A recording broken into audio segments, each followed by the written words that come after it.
successes. Mr. Counselor, would you pass those out, please? Thank you.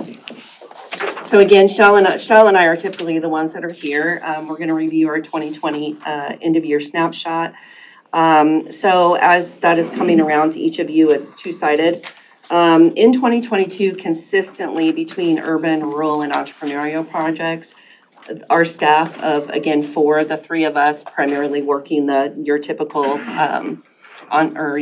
economic development and entrepreneurial projects, we consistently kept about 50 active projects in our pipeline, which is a pretty high number. We have a lot of activity going on.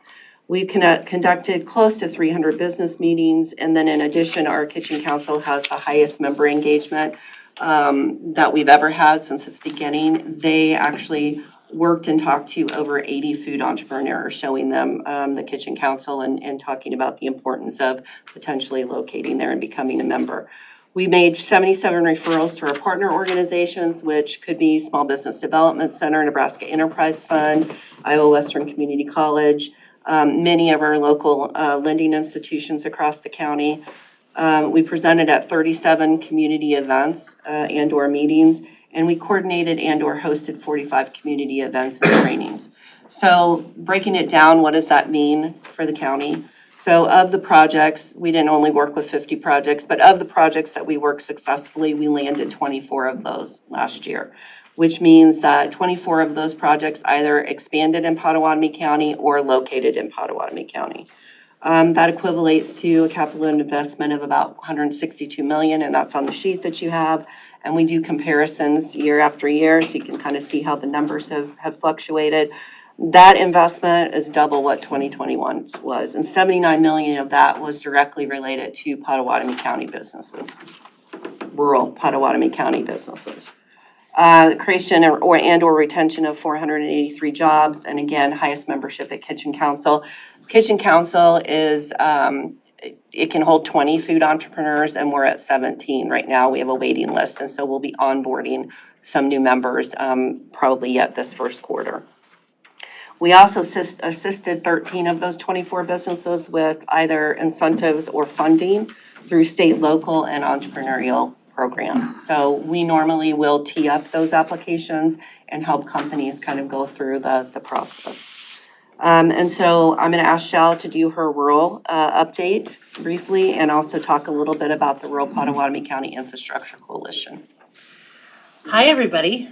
Happy 2023.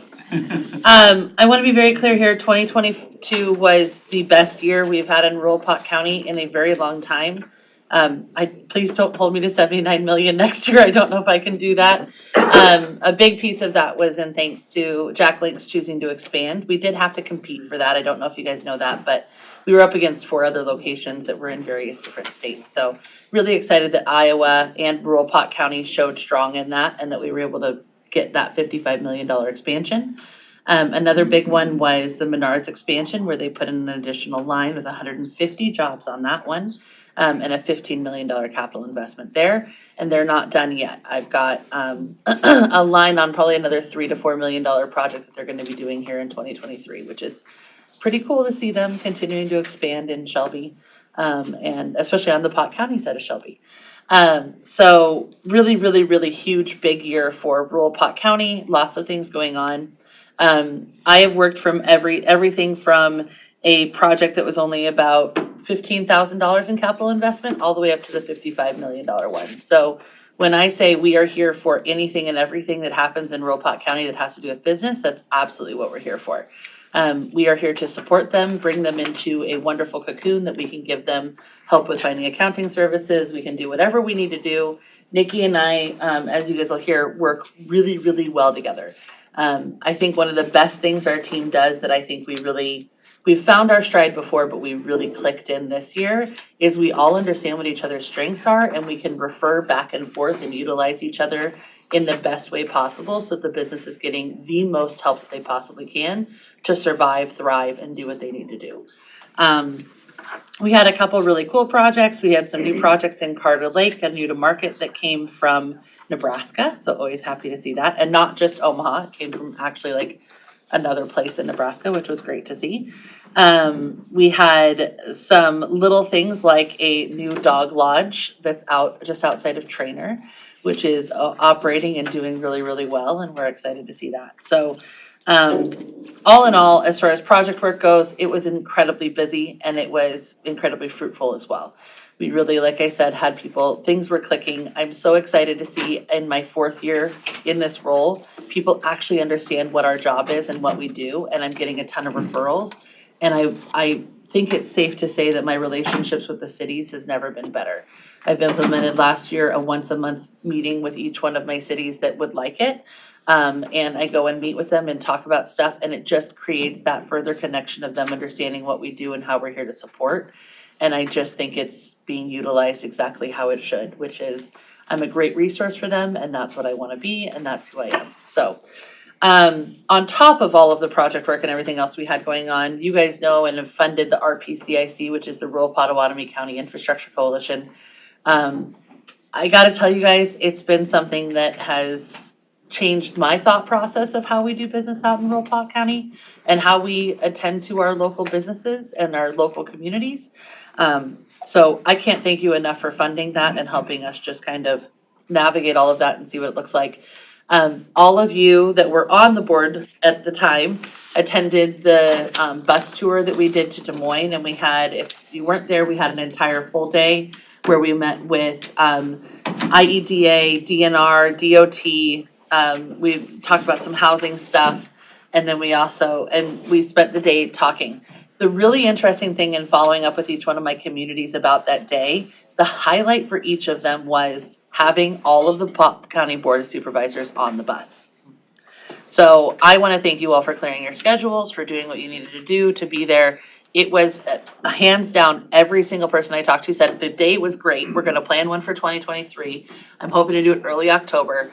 But again, each one of my communities said having you guys on the bus with them to talk to and just kind of connect with and just not have to have that pressure of you only have an hour with them. You kind of had all day to kind of soak in and get to know each other was by far the highlight of the trip for them. So in 2023, I'm hoping that we can come to an agreement on a date and that you guys will work to clear your schedules again and come be with us, because it was a truly wonderful day and I think everyone learned a lot. Sometime in February, we're going to have a follow-up to that I would love the Pot County Board of Supervisors to come to. And the follow-up is all of the connections that were made and the questions that were asked. Each one, like Teresa Greenfield, sent us an email with her local contacts that she wanted us to follow up with on specific projects, and she copied them on it. So just even a better way of getting that flow through to connect with our local leadership, along with connecting with our state leadership and making sure they know that we're here, what we're doing is big, and that we have questions and we need help. So, Shalimar, thanks for hosting that. Yeah. That was good. I thought it turned out really well. Yeah. So It's worth the time. yeah. So that's kind of all I have for the update as far as 2022 goes. Like I said, big wins, lots of great things. Do you guys have any questions about anything or anything you'd like me to focus on in 2023? Yes. I'm big. I'm going to pursue this to the max. Okay. Tourism in Council Bluffs and Potawatomi County. Okay. Potawatomi County has a lot of history. I don't think we take full advantage of the history we have in this area. So help me out. Do you have any thoughts on making Council Bluffs, Potawatomi County the premier tourist destination in Iowa? Well, while we support tourism, much like we do workforce, it's not in our scope of work, and I'm a big fan of, I like to stay in my lane. I do, however, support wholeheartedly what the work that the Council Bluffs Convention Visitors Bureau does. And we work with Waterway. The other thing that I do is I work with our communities.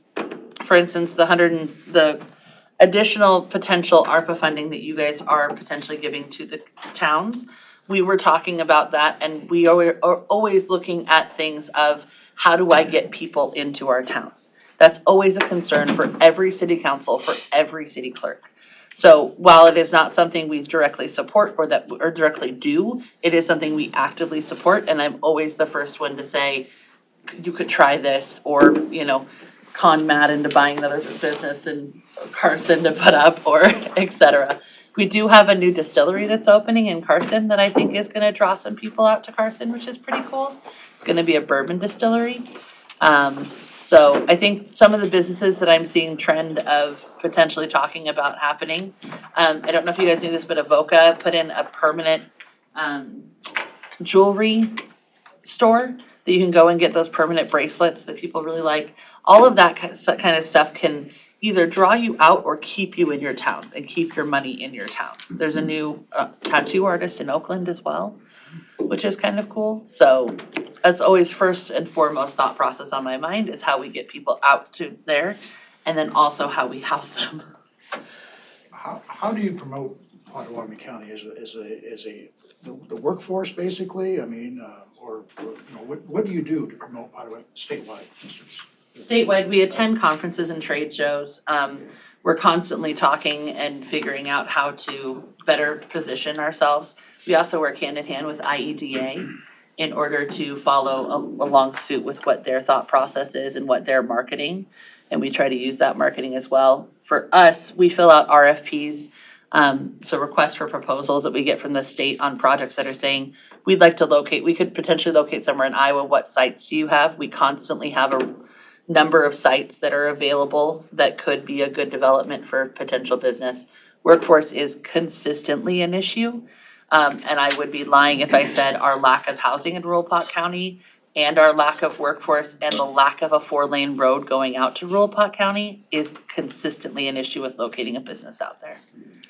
So And infrastructure. I want to clarify the Iowa Economic Development. So each year, the authority sends out to all economic development agencies in the state kind of a list of what their marketing plans are for the following year.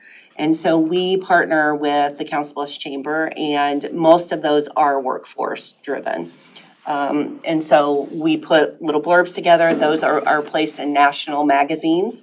And it lists Council Bluffs and Potawatomi County, again, as a place to live and or do business. So highlighting some of our unique aspects that we have. And tourism, definitely could be one of those. Like Shal said, the Convention and Visitors Bureau, I'm sure, has Mark been in to provide an update? Okay. Yeah, so I know that he, at one time, partnered with various agencies in rural Pot County, maybe Golden Hills RC&D, WIDA. I'm not sure if they still tackle those things or not, but I know that the CVB here was working with them on those pieces. Not that it couldn't be highlighted more, but we do promote that as well. Quality of life is a key component of economic development. So yeah, it would seem to me there are businesses in Chicago, other places that would be looking to move out of those areas. Wow. Somewhere. Do you get some inquiries from those we guys? do, more so from the coast areas than Chicago. So. And we fill out the RFPs. A big hindrance to us currently is that a lot of our sites, we have some sites that have infrastructure brought to it, but the cost of bringing sewer, water, and electricity to a site is so incredibly astronomical right now. Asking a town of, say, 600 to do that is sometimes not feasible. Do we lack industrial parks? Yes. Yes, 100% Absolutely. on every level. If I had them, they're all sold. Sure. Yeah, and I'm constantly looking for them. The number of times the ability I've become to find who owns that piece of land and find their phone number or their child's phone number is uncanny that I do that in this job. I go down deep rabbit holes in order to find out if they would be willing to sell because it's close enough to infrastructure that it could be a good site for a potential business or what have you. So Appreciate it. Thank you. that's something we actively pursue. Our website is on the sheet that I handed out, and there's a lot of this information that we're discussing today there. And it'll give you a glimpse of some of the social media and the marketing things that we do to promote Potawatomi County. I will say, Supervisor Jorgensen, and this is a comment I make a lot, we are really good at steak. We have meaty, amazing, incredible steak. We kind of suck at the sizzle. A lot of what we do is in the background, and a lot of what we do needs to be because projects aren't ready to be talked about yet, and we don't want to ever take the glory away from the company that is expanding or doing what they're doing. So our ability to sizzle all we want to is sometimes overshadowed by that, but we have great steak. We do good work and we work hard. and we can really provide a good business. I don't know where she comes up with these things, but. It's a great, it's the fajita thing from No, Peloton, it's all right? good, Baby. yeah. I mean, I get it. But it's a good analogy, and I It is. truly believe that about Pot County. Thank We you. have great steak, second sizzle. And they have a new sizzle. so- And now we've got the fire to sizzle it away, so There you go. there you go. The steak right over We'll our loop fire. it right back in. Okay, any further questions for Shell? No, Okay, I'm good. go ahead, Nick. Good morning. I'm Nikki Ferguson, Manager of Entrepreneurial Development for Advanced Southwest Iowa for the whole county, essentially. Work a lot with Shell when it comes to the rural communities. In 2019, my position was officially made. Basically, based on the importance of, as she mentioned, talent issues, et cetera, it's the old school way of doing economic development, with, we're gonna go out and attract these 1,000 job companies and bring them, we can't. We don't have the workforce for that. So there's kind of been a shift that, yeah, let's focus on our existing businesses and making them strong and maybe bring the occasion, some places in, but we have to help our local entrepreneurs, our people that are here that maybe have a side hustle or just want to. It has to be a healthy community where it's easy to do that, or you have the resources, and we do. We have a lot of resources to help entrepreneurs get started. A lot of partners that we work with. My job was essentially started to be the boots on the ground. Let's bring these folks together. Let's have the meetups, the mentorship, find them, make sure they're getting connected with our resources and staying here. A lot of times when you look at the potential high growth, and I'll work with anybody from, again, distilleries to authors to artists to tech companies, whatever they're working on, I will find the experts to help them. Connections and introductions are a lot of what I'm doing for them, whether it's funding, accelerators, prototype experts, whatever it is, I'm gonna find those people for them, find them the answers. I totally lost my thought train, where was I going? So again, the importance of having those connections and whatnot. That's kind of what we've got going. It's going great. We're still missing a few things. We were in our communities as far as some of the programming, the tech education, needing a space to house that in. There was a disconnect between us and our schools. These kids are smart. I mean, there are so many kids that have ideas and businesses and, so we, last year, were able to in 2023 or 2022, launch our C Ambassadors program. So the pilot was just in Council Bluffs this last year, TJAL and Lewis Central. We gave out a scholarship and seed money to have students applied in their junior year to be our ambassador at their school. Basically, they're our connectors. So if there are things going on across the state, pitch competitions, things directed at teachers and tech education, coding, things like that, they're my liaison. I can reach out to them and say, hey, these are the things coming up in the next month. Share it with your teachers, share it with your classmates. And on the other hand, if they're working on big projects or something as a class, or there's someone that developed an app and they just need a funding source, they can reach out to me also. And then also getting them kind of involved in the community so they feel connected. And hopefully, again, it's a long-term play, if you will, but they will feel like they have connections to the community, to the business community, and maybe after college, after they go see the big cities and whatever, they'll come back. And again, making sure they have the resources here to not end up going across the river maybe, or which a win for the area is a win, but we'd like to keep those wins right here. Keep the dollars And here. yeah, so that's essentially what I do. You got it. Nope. So that's it in a nutshell. I have some big plans to kind of fill in a couple more gaps that we're kind of missing in our overall ecosystem locally, looking at this year, 2023. So very excited. With that, I feel like that's good. If anyone has any questions, let me know. And thank you for your time. Any questions, you guys? Nikki, is there a plan to extend it to the other schools in the Potawatomi County? When we started the pilot planning, that was my ultimate goal, is to do a year or two just locally to see how I'm able to have the bandwidth to manage, how much effort it takes. But that's the ultimate goal, is to take it to all the schools, high schools across the county, and have a ambassador for entrepreneurship at each one of the high schools in the county. Yes, that is my ultimate goal. Thank you. I have participated in your programming before as on a personal level. And I've been around since Advanced Southwest was first dreamed up, and I am just thrilled with all of the successes over the years and can't wait to see what you guys do next. Well, thank you. Thank you. We appreciate that. Melvin, did you have a Melvin? question? Yeah, USDA has a lot of grants out there. Are you connected with those USDA grants for small growers? And There's a lot of the boring data metric that I track for what I'm doing that maybe is, to try to track if we're making progress. And the number of USDA grants and SBA loans coming, those are some of the things that we try to yeah, Shell probably works a little bit more with the The- USDA funding than Nikki does, but we are tapped into it. We have contacts at USDA that, well, I kind of had a multi-pronged question.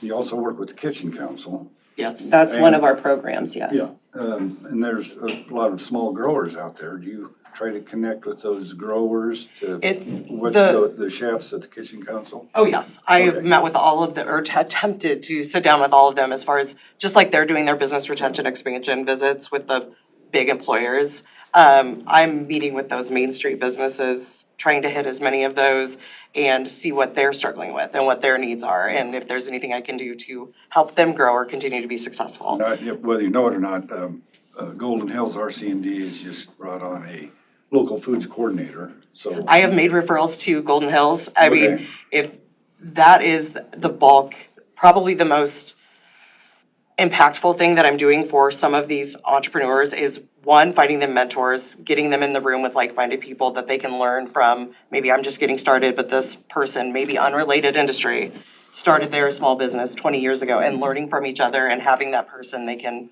pick their brain and, get the expertise from the experience. And then also having relationships from local organizations that are also providing services and have their lanes and the things that they're the experts in, to things happening across the state at the state level, or organizations that serve our whole state. Reminding them that we're not Omaha, we are here, we are Council Bluffs, we are part of Iowa, and making sure that people are finding the connections.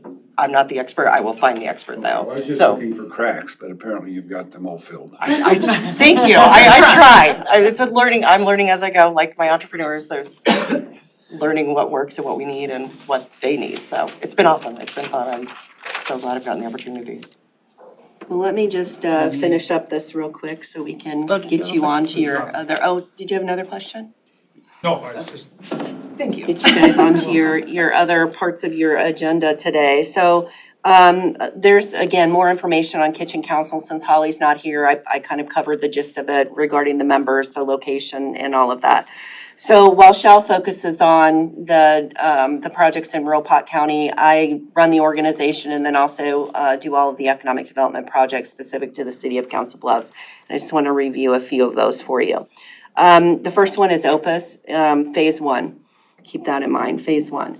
So we started working with this project, and they're a developer out of Minneapolis. They did the Gavilon facility in downtown Omaha, if you're familiar with that, and then a local one here, a smaller project in Council Bluffs. So we started working with them in 2018, and the site that they were looking at, the city of Council Bluffs actually owned. It was a long project that tested a lot of patience. I mean, through COVID, just a lot of different things. But their original intent was to build warehouse distribution. We had that lacking in our market, like Supervisor Jorgensen stated earlier. That was one of the gaps that we needed to fill. Because of our geographic location, we're a perfect fit, obviously, for that industry vertical. And so we finally got them satisfied. They did all of their due diligence. The site actually had some wetlands that had to be mitigated. Just a lot of stuff went on. But ultimately, they ended up closing on that property in April. And if you've been by this facility on River Road, you've seen the big building that's gone vertical.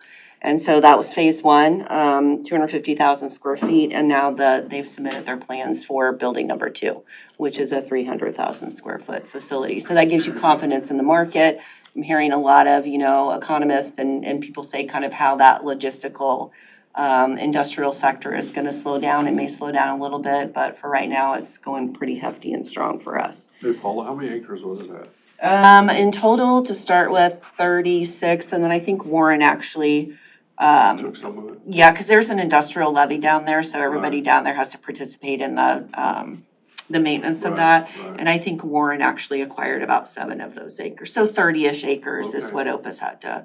And then the second building, they had to get permits because of proximity with DNR, because of the or Army Corps, because of the proximity to the levee. So it took a little bit longer to get that, but it's processed now. Thank you. You're welcome. So the second one I want to talk about is ice cap, and again, keep in mind phase 1. So already gone vertical on 16th Avenue down by the UP rail yard, which was an infill project. Those do not happen often for us in Council Bluffs because we just don't have large enough parcels to make that happen. This was a double win. They needed rail and they were able to utilize or work with Union Pacific to make that happen. So phase 1 is coming out of the ground. It actually will be open. They're going to do their ribbon cutting ceremony. I think it's March 9th. I'm sure all of you will get invitations for that. 58 new jobs to the market, average wage $24 an hour plus benefits, and the capital investment initially was $49 million. So again, just like Opus, phase 2 is already underway. Their plans are submitted for their second 180,000 square foot facility. It'll be about an additional $67 million and the creation of 143 jobs. So one of the cool things that we get to do when we work these projects, we have access to a plan, an online platform called InPlan. It's an economic modeling system that we use. So I just want to share with you, this is specific to the ice cap project. So phase 1, during the year of construction, the $49 million in construction activity helped support 460 jobs in the construction industry and an additional 105 jobs in the community based on the increased economic activity. When fully operational, which will be this year, the economic activity generated by the expansion in the area will add about $13.7 million to the local economy. This includes spillover activity from the company's operations and all of their associated vendors and such. The 58 new jobs at the cold storage facility help support an additional 26 workers in the community through real estate, retail, restaurants, accountants, etc. The Potawatomi County economy sees a boost to earnings of over $5.6 million for the jobs that are directly related to the operations of this project and additional business-to-business spending. That was phase 1. So phase 2, I'm not going to read it all again, but the main numbers are, it will add, when fully operational, phase 2, which will be 2024, somewhat late 2023, early 2024. It'll add $23.6 million to the local economy. The 100 new jobs would support an additional 45 workers in the community, same type of spillover activity, for an overall boost to the earnings for the community of $9.6 million. So we plug in the numbers, we plug in the capital investment, the jobs, what the jobs are, what the wages are, what the benefits are, the industry, obviously, and these are the numbers that are projected, and I'm happy to share these things with you. Yes, sir? Well, as you talk, things go through my mind. So I hate to capitalize on the conversation here, but the one eyesore I keep looking at, maybe you guys have some insight on what could happen to the old Griffith Pipeline Company property. We reach out to them at least once a year to talk to them about what their future plans are. Okay. And they are actually owned by a company now, US Pipe, I believe it is, out of Alabama. And we have gotten very little progress regarding future plans. That whole site, I'm sure, is environmentally challenged. And there would have to be, I'm positive, a great deal of cleanup before any future development. Not to say it couldn't happen. I mean, it's a very large site, but you also have to take into consideration what sits directly behind it, which is Alter. So like putting a housing development up or any would be extremely challenging. Right. And Yeah. it would have to be an industrial. Yes. And not to facility. say that that couldn't happen. US Pipe just hasn't revealed what their It's future just making plans. a lot at this point. And they've, as you know, they've taken down several of the buildings that previously existed there, not all of them, but several of them. So my grandparents actually lived very close to that facility for 50 years. So yes, I drive by it almost every single day. And I may have missed it, but phase 2 of the Eyes cap, how much was that one? 67 million, Okay, thank you. 143 new jobs. Yeah, no, okay, thank you. Yep, you're welcome. So just in closing, when Advance was formed in 2013, Potawatomi County and the city of Council Bluffs were Advance's only investors. When I took over the organization in 2016, we made this a full-service economic development organization, thus being these great ladies sitting next to me.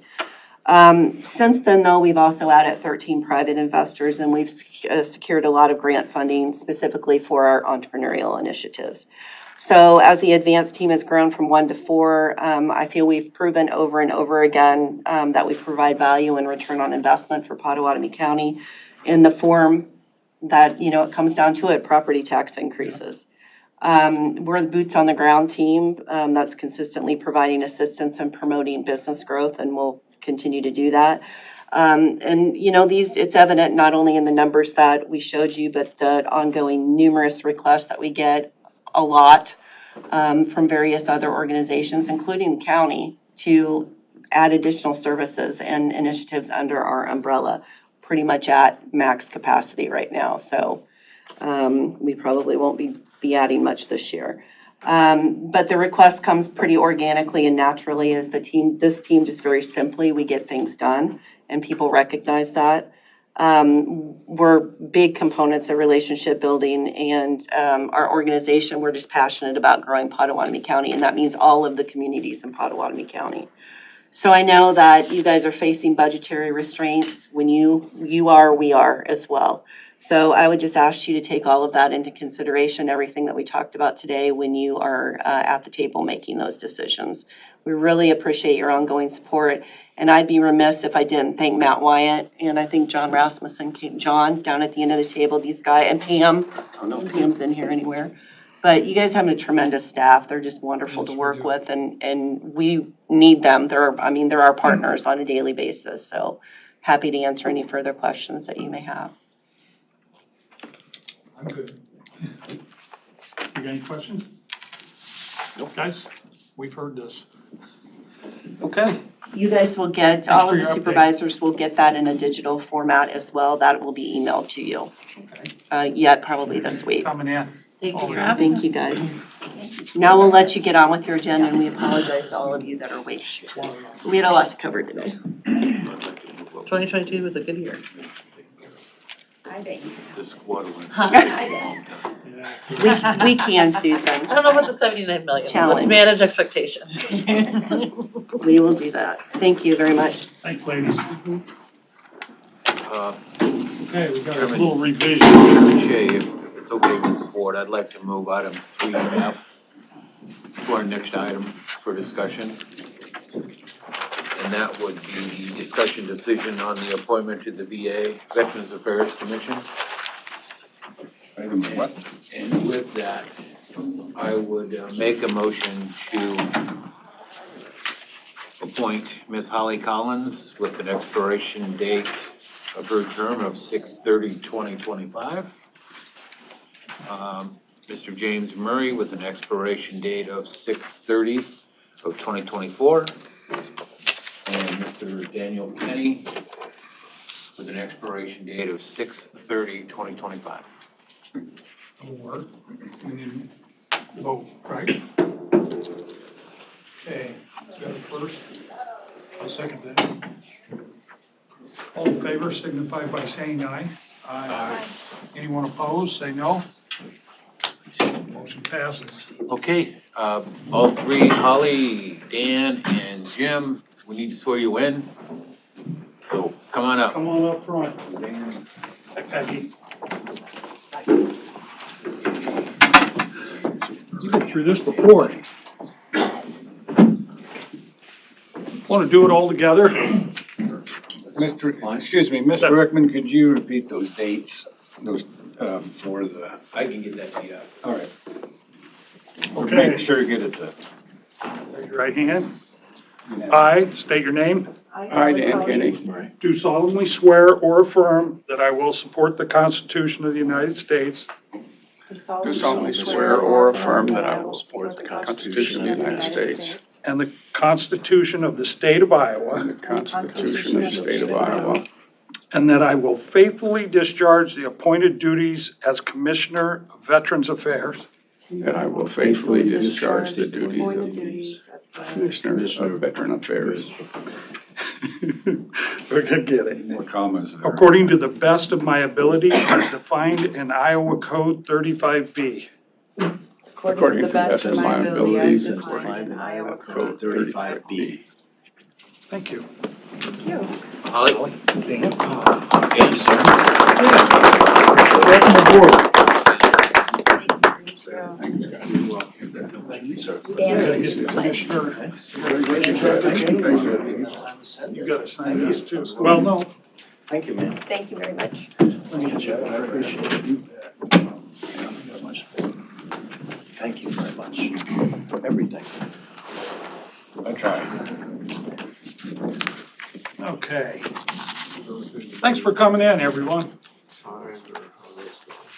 Yeah, Bill needs to sign. I know I do.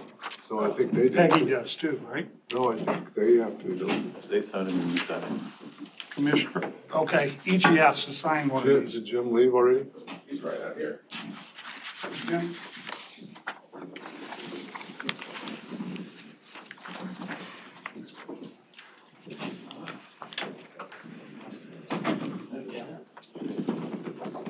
You need to make copies or something. That's for them. You can ask her if she wants one. If you want one, I'm gonna make it. Holly, we'll get you first. Up here.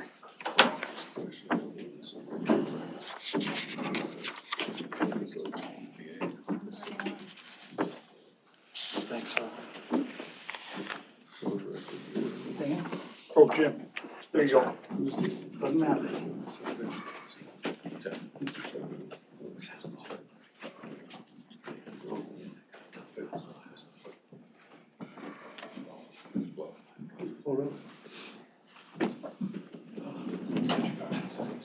Okay.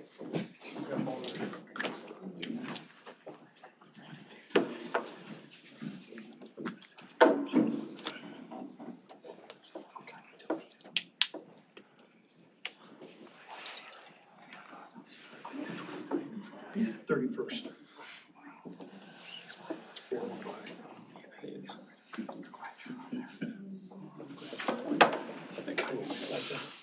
So, looking forward to it. Thank you. Peggy, will you work with our new commissioners and get their contact information? Absolutely. Get them all set up. Thank you so much. Thank you.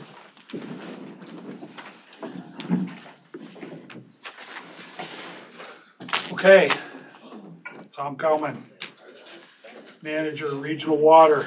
Update on the water extension on Pioneer Trail.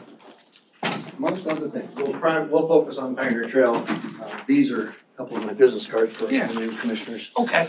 on the board. And just by way of a very quick review for those of you, most of you know this, but so regional water is one of the 19 rural water districts in the state of Iowa. We're responsible for all of rural Pot County, all of Shelby County, and pieces of Cass, Butler, and Audubon counties as well. Providing service to both rural residents and communities who have decided that they can no longer afford to run their own water services. So we have a total of 16 communities that are either bulk purchasers of water from us or franchise users where we've taken over their systems for them and we actually meter their residents for them. The County of Pot County asked us to come up with a plan to provide water service to the developments that are being started there along Pioneer Trail. And they are ones from Jim Hughes Real Estate, that I believe is, what is that called?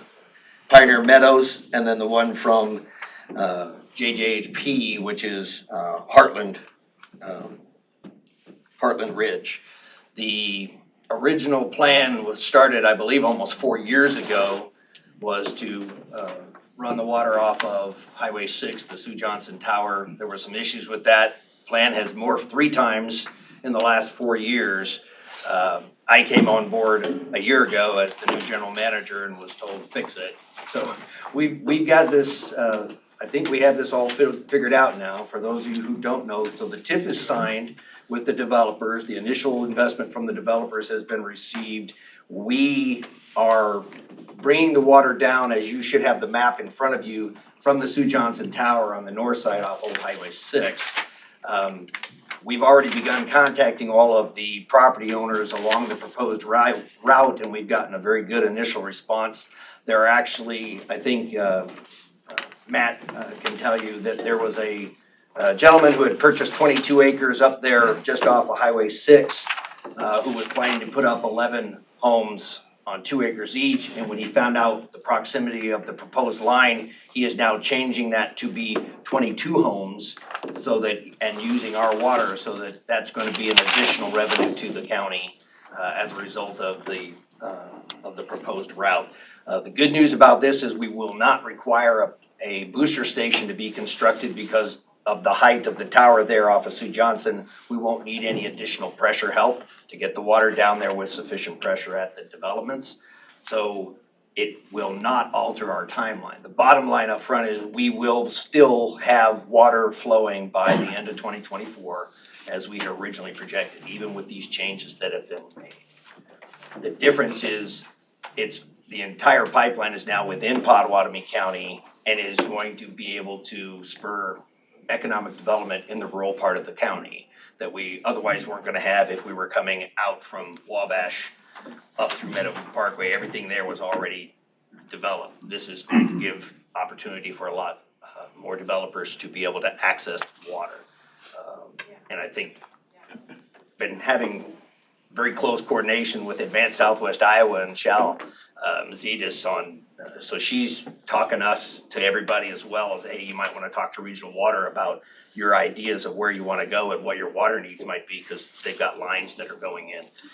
I have conversations scheduled over the next 2 weeks with Trainer, as well as we've been in communication with Oakland about their interest in increased water usage as well. So this pipeline is actually going to create the opportunity for additional development in the county. And other than that, we were here to answer any questions. Are you looking to supply Trainer with water? Potentially as a backup. As you know, one of the things Trainer's done now recently is they've got this business district plan that they've come up with for I think it's the northeast corner of the intersection of the two main roads there in Trainer.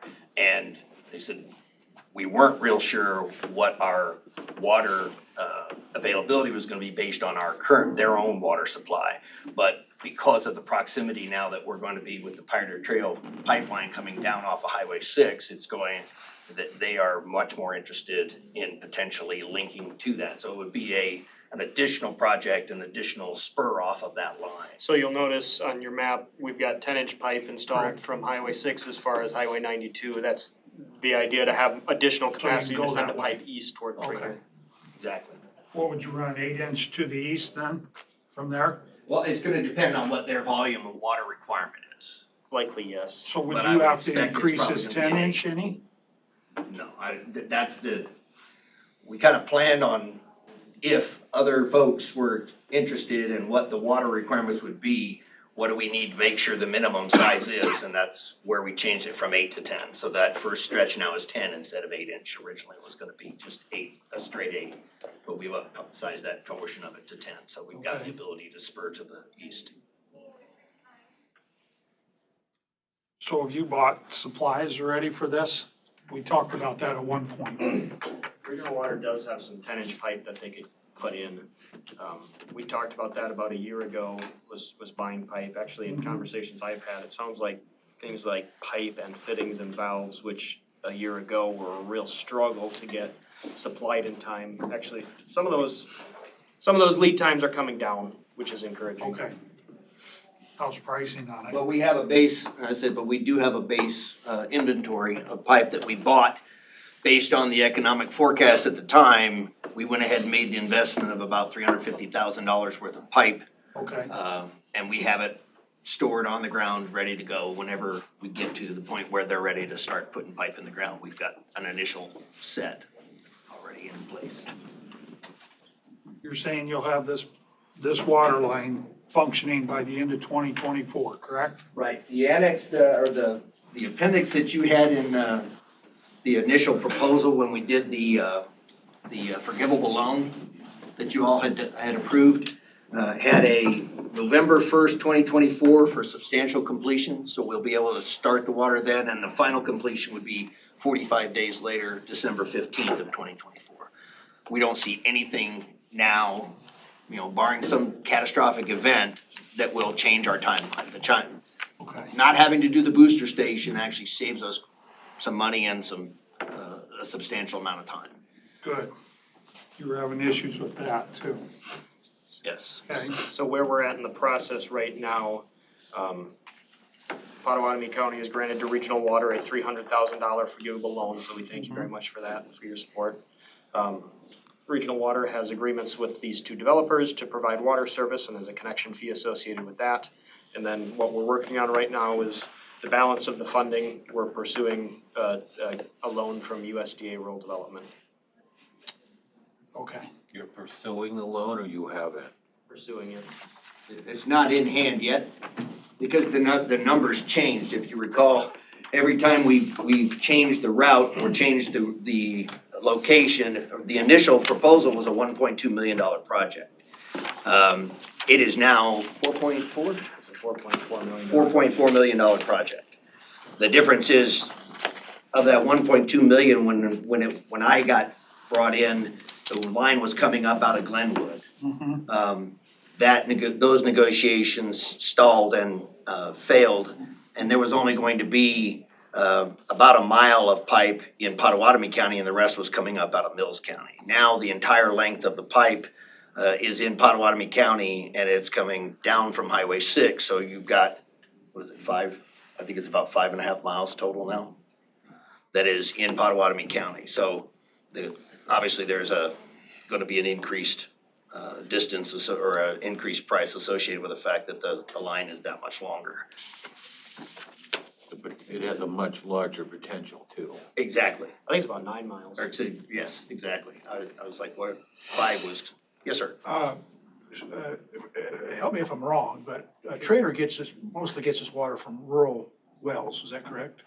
Yes.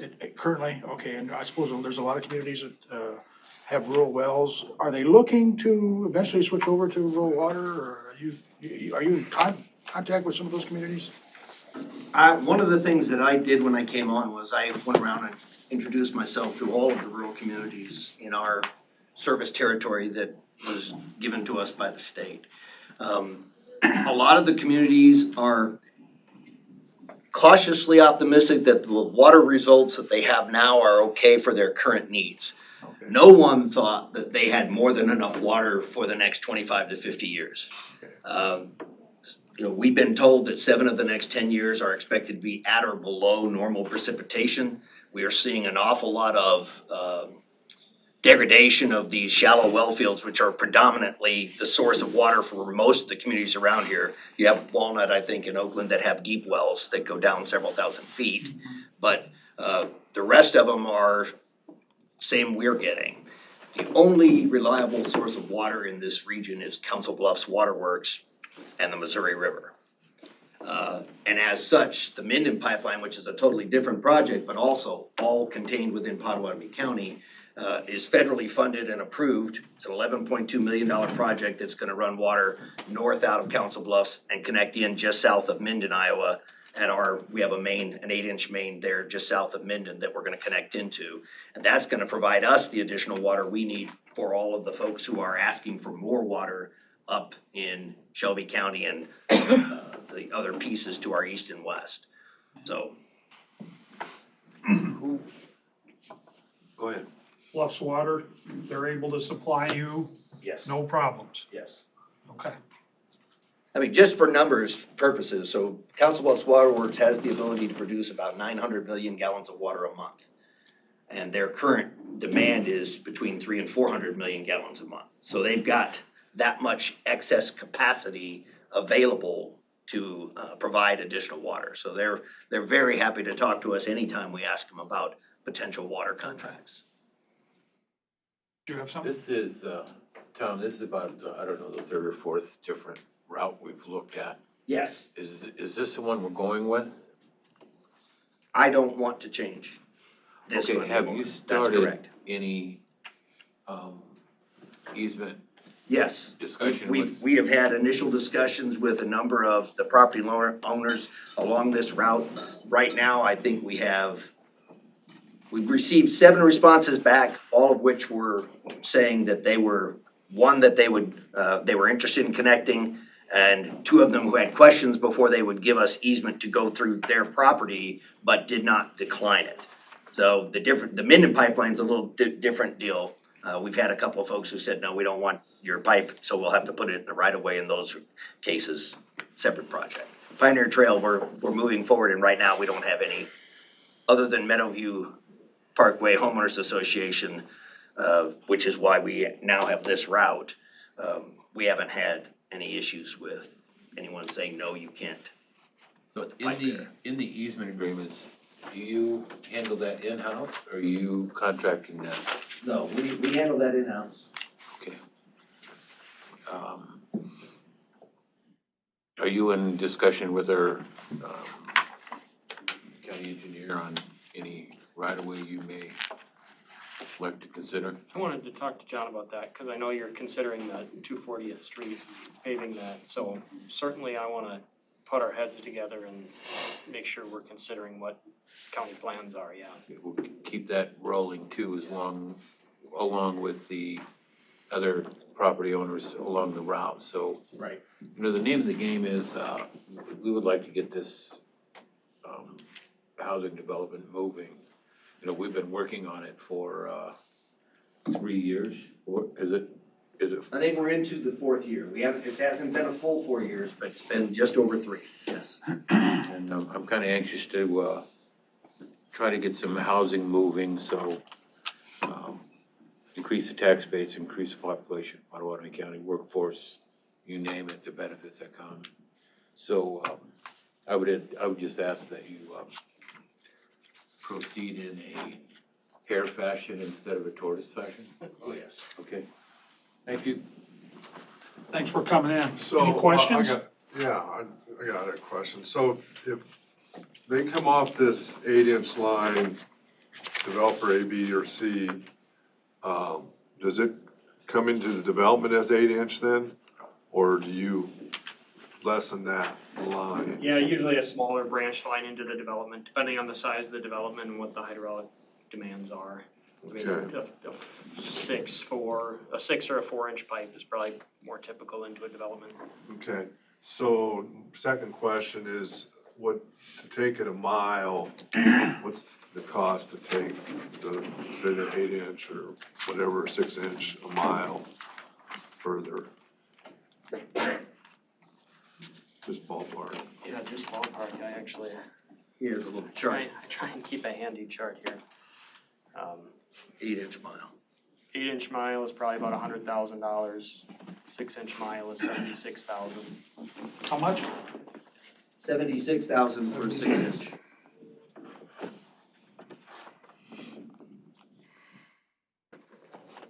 And honestly, these numbers might be a little bit outdated. Pipe prices have really increased a lot in the last couple of years, but just in rough, real life numbers. Right, thank you.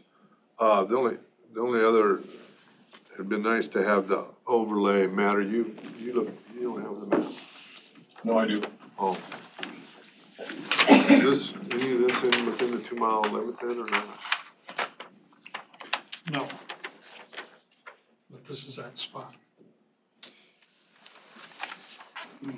Oh, Yeah, probably that corner of, 240th and Highway Yeah. 92 is just a tiny bit in, I'd say that's probably pushing the limits there. there might be a few hundred feet that's inside the Council Bluffs City 2-mile limit. 200 feet, are we gonna have issues there? No, because we already have a signed agreement with Council Bluffs Waterworks that we will not serve anyone inside the 2-mile limit. And that's the stipulation in the law that we have to adhere to. We cannot serve anyone inside the 2-mile service territory of the city, and that is without their consent. Right. So if Doug and I have routine communications, and he understands that there are some places where they are not inclined to serve that are inside their 2-mile limit. And if those places ask for water, he is referring them to us. And that as long as they're the ones who say, we're not gonna serve them, you can serve them, then the rule says that we are allowed to serve them under those conditions. But that permission comes from the city, not the waterworks, or both? I believe it's both. Okay, okay. But at this point, it is not our intent to serve anyone inside the 2-mile limit. No, I understand, but, you know, future, who knows in the future? Exactly. Okay, perfect, thank you. Questions? I just have one more quick one for you, Tom. I think, I don't know if it was the last time you were here or the time before. Do you have vacancies on your board? We do not. We currently have 5 members. We added a 5th member, and we have a 6th member who will be voted in at the annual meeting in March. Okay, is any one of those from Potawatomi County? I believe the new gentleman that is, who showed up and was introduced as a prospective board member, a fellow by the name of Alan Jensen, I believe he may be from northern Potawatomi County, right there, just south of Avoca. And you had one person from Pot County, right? A gentleman from Avoca. Yes, Charles Stoltz Yeah. is from Potawatomi County. Okay. And, former member of the Avoca City Council Hmm? and a lawyer. Yes, from Avoca. All right. Thanks for coming in. You're welcome. Appreciate the update.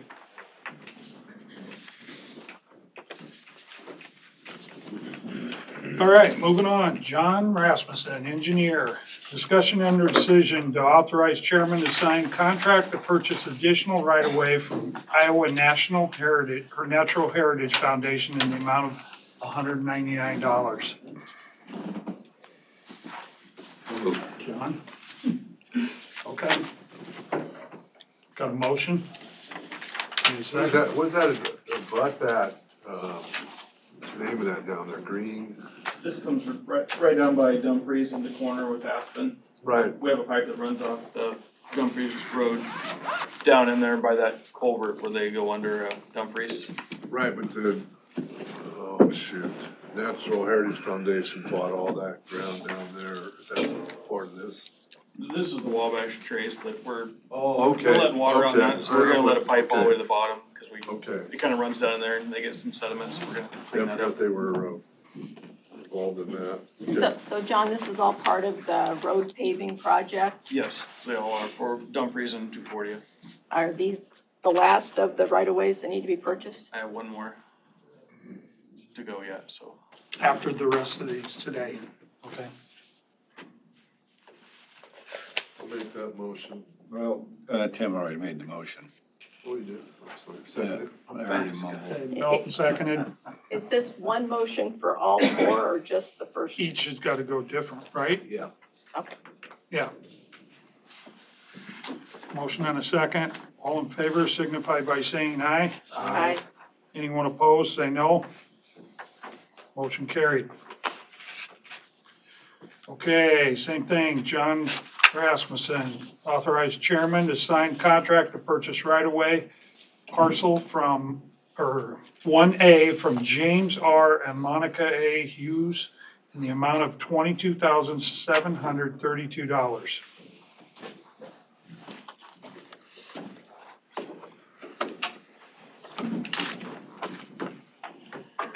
So moved. I got Bill. Which one moved? I got Bill. Okay. Second Wickman, by, you second? Absolutely. all right. How big a parcel is this, John?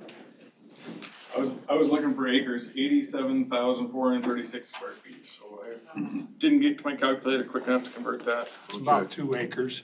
Yeah, it's a pretty long strip all along Dumfries for this one. Wildflowers? Do I? You've been planting wildflowers, are you? No, we're gonna plant highway. Got a motion and a second to approve. All in favor signify by saying aye. Aye. Anyone opposed? Motion carried. Okay, John Rasmussen, authorized chairman to sign contract to purchase additional right-of-way, parcel 1B from James R. and Monica A. Hughes in the amount of $295. So moved. Second. Got Belt and Wickman as second.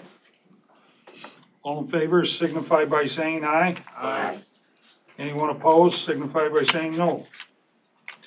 Okay, next up, John Rasmussen, authorized chairman to sign contract to purchase additional right-of-way, parcel 1C from James R. and Monica A. Hughes in the amount of $19,447. So move. How many feet is this one? This one's 83,000 square feet. So this is along 240th Street. It's just to the south of, their development, right? Or is it On along? the east, It's be the east I'm boundary. sorry, yeah. down to Aspen Road. Got a motion? Second. Got a second? All in favor signify by saying aye. Aye. Anyone opposed signify by saying no. I'll leave the originals with Jeanette for you to sign. Okay. Thank you, John. Do I need to sign those also? No. Okay. I won't. I'll double check though. I'll stop by. She'll catch me. No, you don't. Okay, next up, Jason Slack, Director of Buildings and Grounds, and Zach Wheat, HGM and Associate. Discussion and or decision on moving forward with courthouse parking lot reconstruction plans. Hi guys, so I've been working with Zach on the design for the courthouse reconstruction project. We've got a couple different scenarios, and I was looking for some direction from the board on which way we should go with it. Mitch, would you? Yeah, Melvin, can you turn the projector on for me, please? One of the plans is pay for parking, and it's got the arm, and it's got a fence so people don't leave without paying, because it's gotta be pay to leave instead of pay to enter, because we don't want people lined up on Pearl Street, trying to wait for other people to pay to enter the parking lot. So it's gonna be paid to exit the parking lot. So with the pay for plan, we have a fence figured in for the west side of the parking lot, a fence and a raised curbed area, so cars cannot exit that parking lot without paying. Otherwise, they're just gonna drive right out, the west side of that parking lot without paying. So this is the pay for plan, and it's got the fence in there.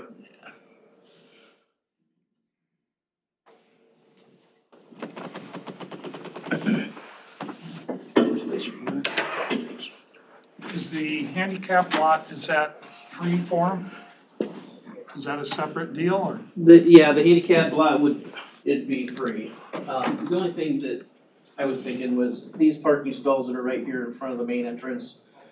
I don't know if we want those there because people will be coming off of the steps and people are backing up out of the parking stalls. I was thinking of kind of getting rid of some of these parking right here directly in the front steps. How many are you looking to get rid of? 1, 2, 3, 4. And then having the handicap down here is kind of what I was thinking of. How many would that be, Jason? How many handicap parking stalls? 1, 2, 3, 4, 5, 6, 7.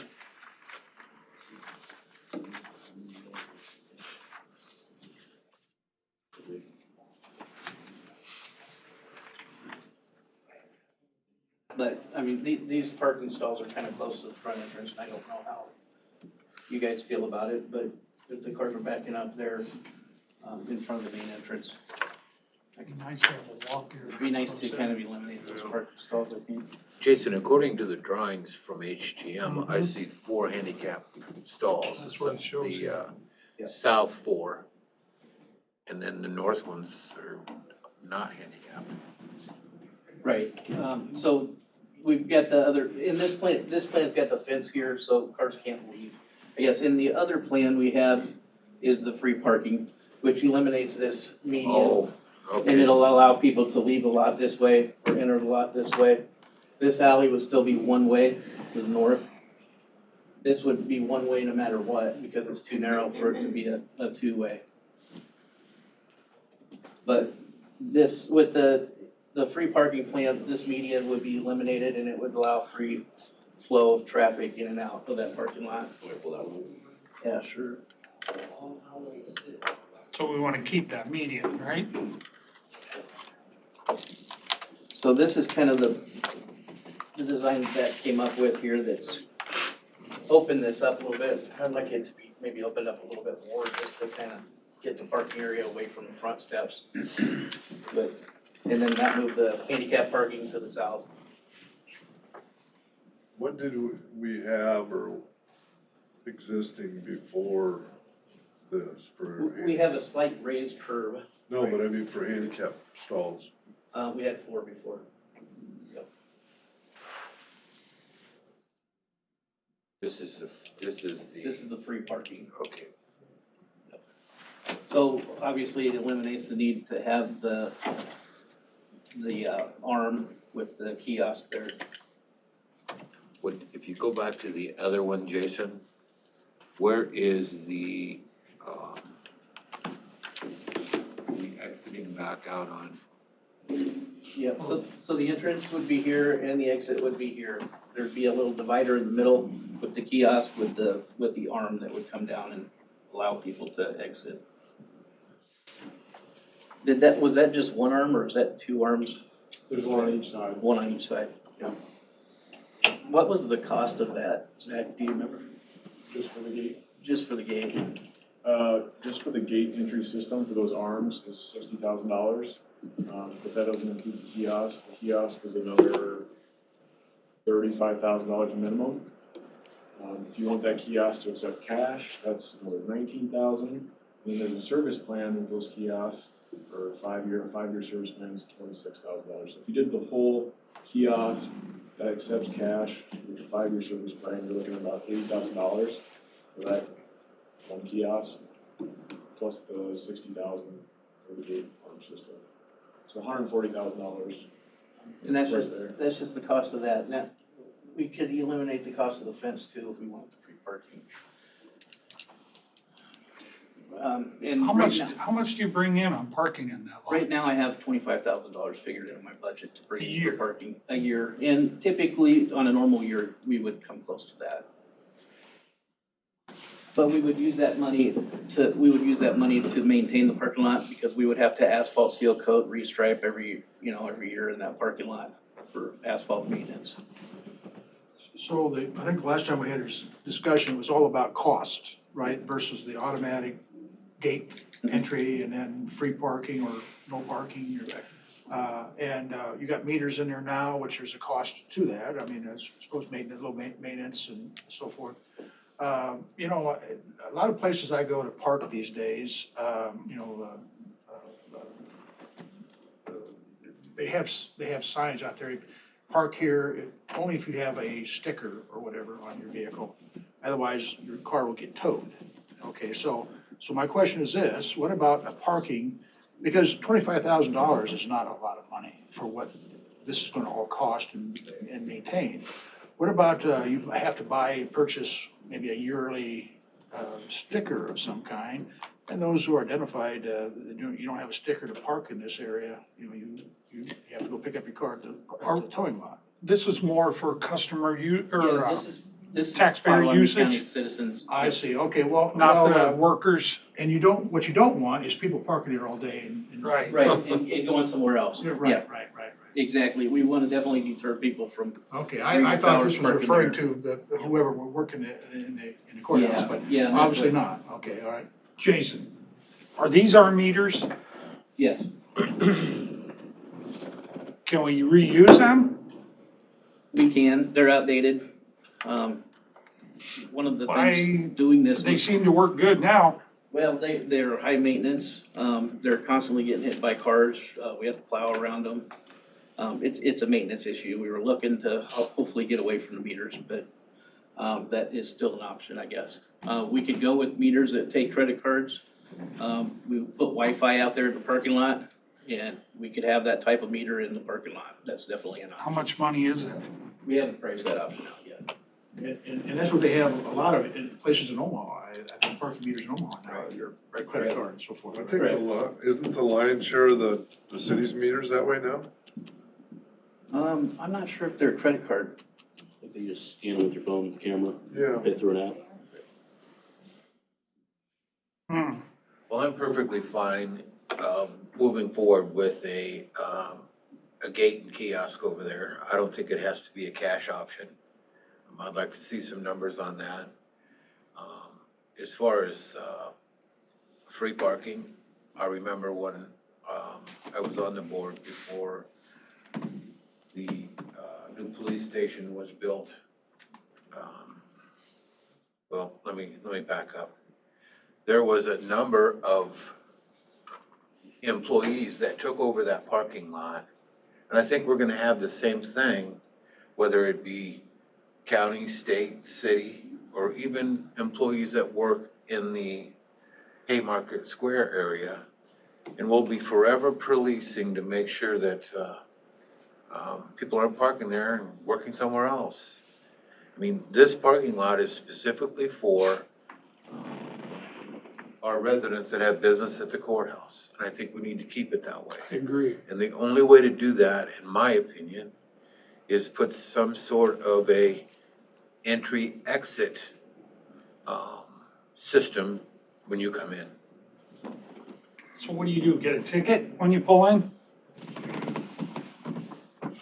And then when you leave, you put that ticket in, or I think there's an option, there could be an option to pay for your time in the lot, but one app as well, if you want to do that. So are they 1 hour meters out there now, or what are they? However much money you put in, it just adds the time. You can put as much time on there as you want. Oh, I'm not sure about the limit. I think it's 2 hours. It's 2 hours. Yeah. Okay. Well, Tim, I agree with your statement, except the fact I do think we need the cash option added to it. I think we would have to have a cash option as well. I think your statement about being accessible to the taxpayers who are coming in to do service at the Potawatomi County building will also require a cash option. You just make it free if it's under an hour. I don't know, and then there's the option of, you could just do a validation kiosk inside the courthouse, but that adds another cost to it. What is the annual maintenance on these gates? Do you have any idea? You can do a 5-year service plan that, you guys don't have to worry about it at all. That's $26,000 over 5 years. So Over about 26,000? So about $5,000 a year. Okay. Keep in mind, I mean, this is just a, request for us to give him direction on putting some costs together. And when Jason says he collects possibly $25,000 in revenue a year from those meters, how much does it take us to go get the money out? To count it, to process it, to take it to the treasurer? If that's an employee or half an employee, there's your 25,000. So it's not like it's a money-making deal.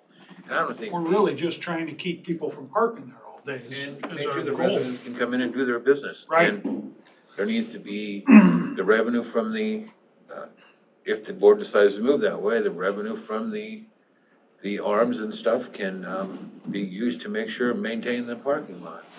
It doesn't have to be, anything more difficult than that. I think if the board wants to set a direction and tell Jason the way to go, move forward, give us some prices on a paid parking, and, I'm more interested in that. he'll do that. I agree. We're not building a parking lot today. We're not putting in arms to keep people out today. We're just he's asking for a direction. Give us some numbers. Well, I just think we need to look at all those options. I don't know how much, I know that we need to have a cash option, I would say, but I'd be curious now how much cash is getting put into meters now. I mean, people don't carry cash much anymore, this new generation with their phones and You what run they, into that either on both sides of the street, though. A lot of people maybe would, or, you know, some of the older farmers that come in maybe would rather pay with cash, you know, and no, I understand. Don't get me wrong. It's just, I'm not sure I'd what sure the, like to do cash. what the. What'd you say, Brian? I'd rather do cash. Well, then you're gonna have an ATM out there. What if we charge $5 and all you got's a 10? We put it in a 10, we have to give you 5 back? I'll park Now we on have the an street. ATM sitting outside, Yeah, waiting to be No, I know. It's just, borrowed. it's not you know, and I guess give us all the options there are. you want an option for parking meters. Yeah, I think we need to at least look, see what that is. I mean, those new meters, I don't know how much they have to dump those or not. I mean, it seems like the city's got, I don't know if they're everywhere, but it seems like most of them are, I see people using their phones with them and. Okay. So if you, I can jump in, but if you do parking meters, then you're gonna have the maintenance staff out there checking to see whose meter expired and then releasing that piece. Yeah, I understand. I think they've had that issue in the past, right, Jason? Yeah, well, they freeze up in the wintertime too. Right, so I just wanna bring that up to as well, that his staff will have to go out there and police that area, make sure that this person hasn't paid their parking ticket. Well, I mean, their parking meter. $25 fine straightens that out pretty quick.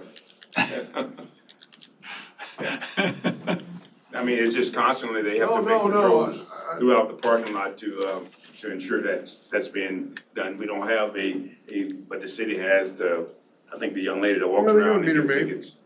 So that's a dedicated. Meter person. We were hoping to get away from the From the parking meters? parking lot patrol, yeah. I completely get it. I just, you know. as the kiosk, when you leave, do you have the option of doing a card or, Yes. and cash? You would have the option to do a card or through an app. If you wanted the cash option, that's an extra $19,000 on that machine. So that machine to be able to do that. Does that change the service contract amount each year? Not that I'm aware of, but I can check.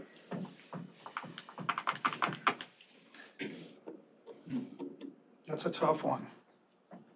I don't know There is what's, meters what's out a on the streets. old used, tow truck cost, just park a tow understand. truck in the parking lot.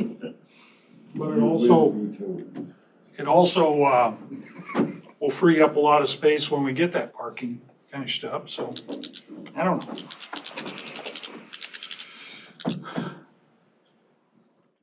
Well, do you feel you have a direction, Jason? No. Cool, cause neither do we.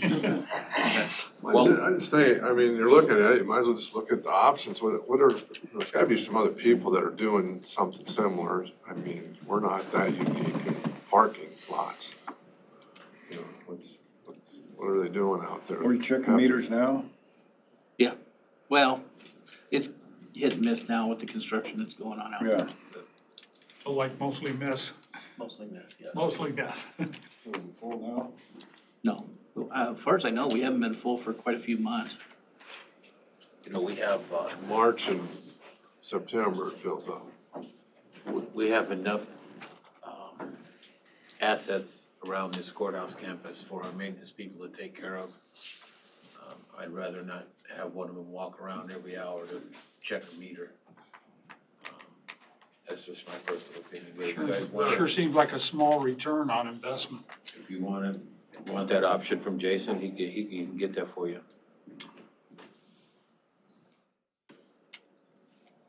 I personally would like to see it move forward with the kiosk and the arms at the gate. For a card? Yeah. I'd be leery of What a do you cash think? option, but we already know what that's gonna cost, another Those 19,000. can be programmed so if an employee has a parking pass, your scan card can, you know, open the arm, let you in there to park, which would solve that problem. but we don't want them in here very long. If we issue parking passes though, and we do with certain people, for whatever reasons.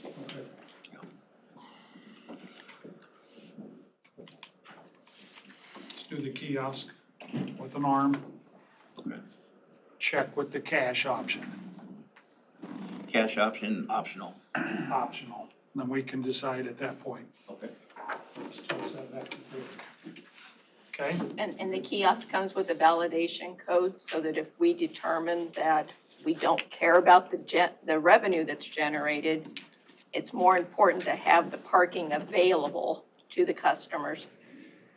Then we could look at giving validation codes inside when they come to get their license plates so There- that, Yeah, and there is a kiosk that we can purchase that would sit inside the courthouse that would just be for validation of parking, and it would allow courthouse patrons to validate the parking in the building.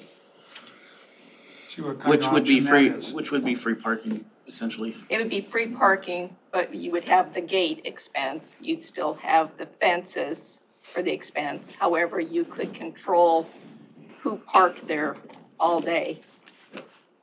And I think it adds to the security too by having the kiosk thing there, so you know who comes and goes out of that parking lot in case some type of theft or something else that goes on. It helps the deputies do a little bit of investigation work too as well. I think so. There will be several cameras on that parking lot. It'll be, right now, we don't really have very good surveillance on the parking lot, so we'll have a couple different pole lights with cameras on them out there in the parking lot so we can see what's going on. Would you have the option of taking a picture of every car that enters? There is actually, I mean, if we got really crazy, we could do license plate recognition on every car that comes into the lot, but. You know, it seems like anywhere I go these days, parking is always innovative. You know, there's new ways to park in a. Parking lot cameras, like the red light cameras. There you go. Okay. All right. Do you feel you Yeah. have an Yes. option now? Yes, thank you. What happens when, you know, I mean, a certain size vehicle comes and wants to leave and then they don't have whenever they lost their ticket or whatever happens, then you can't hardly back up out of there if there's some other people wanting to leave also, right? Yeah. Be a traffic jam. Yeah. Well, you can't engineer out the misplacement of a ticket, so. Right. No, I understand that, but I mean, somebody's gonna have to go out and do that, one of your people, I assume. Yeah, I mean, it would have to be yeah, definitely. So, Thanks, Jason. Thank you, guys. yep. Hope you got a little direction there. Thank you. I look forward to seeing your recommendation. Just real quick, have you looked at other, maybe, this size of a parking lot? I mean, the options that they have in place, I mean, in Omaha, I probably have a lot of them. Have you looked around, see what options they have going? Yeah, and Ben brought that up to me, like in the old market where you might have your, Yeah, you gotta go to the box. you walk up to a box. Yeah. But then you gotta have someone patrol that. Right. And they usually pay someone to be there all evening or day. So Yeah, you don't know what. how crazy we wanna get here. Okay. No easy answer. No, there isn't. Definitely not. Okay, Jason, you're up again, Director But of it would Buildings fill and up if you just let free range, it would fill up. Jason Slack, Building and Grounds. And Wyatt Wurges and Shane Haas, Engineering Technologies, and Adam Circovich? Right, yep. Is that it? That is correct. Okay. Yep. And Ray Martin, discussion on courthouse, the air handling unit replacement project, change order number 1. Change order number 1 is in the amount of $13,001. This is, one of our electrical panels wasn't documented in any of our prints, and we need to address that by adding a sub panel. And I can let Shane kind of field some of the questions about that one. If you guys have any, we definitely have to do it. We just basically had a panel that wasn't documented on any of our blueprints. Where did this come from? I mean, wasn't the engineering looking at that? Did we miss that? What, Yeah, it got missed. There were some loads, I mean, we replaced one of the panel boards and there were a handful of loads in that panel board that were missed on the new drawings. So it was caught during construction that those loads were there in the county, we had to keep those. would that not be an engineering fault?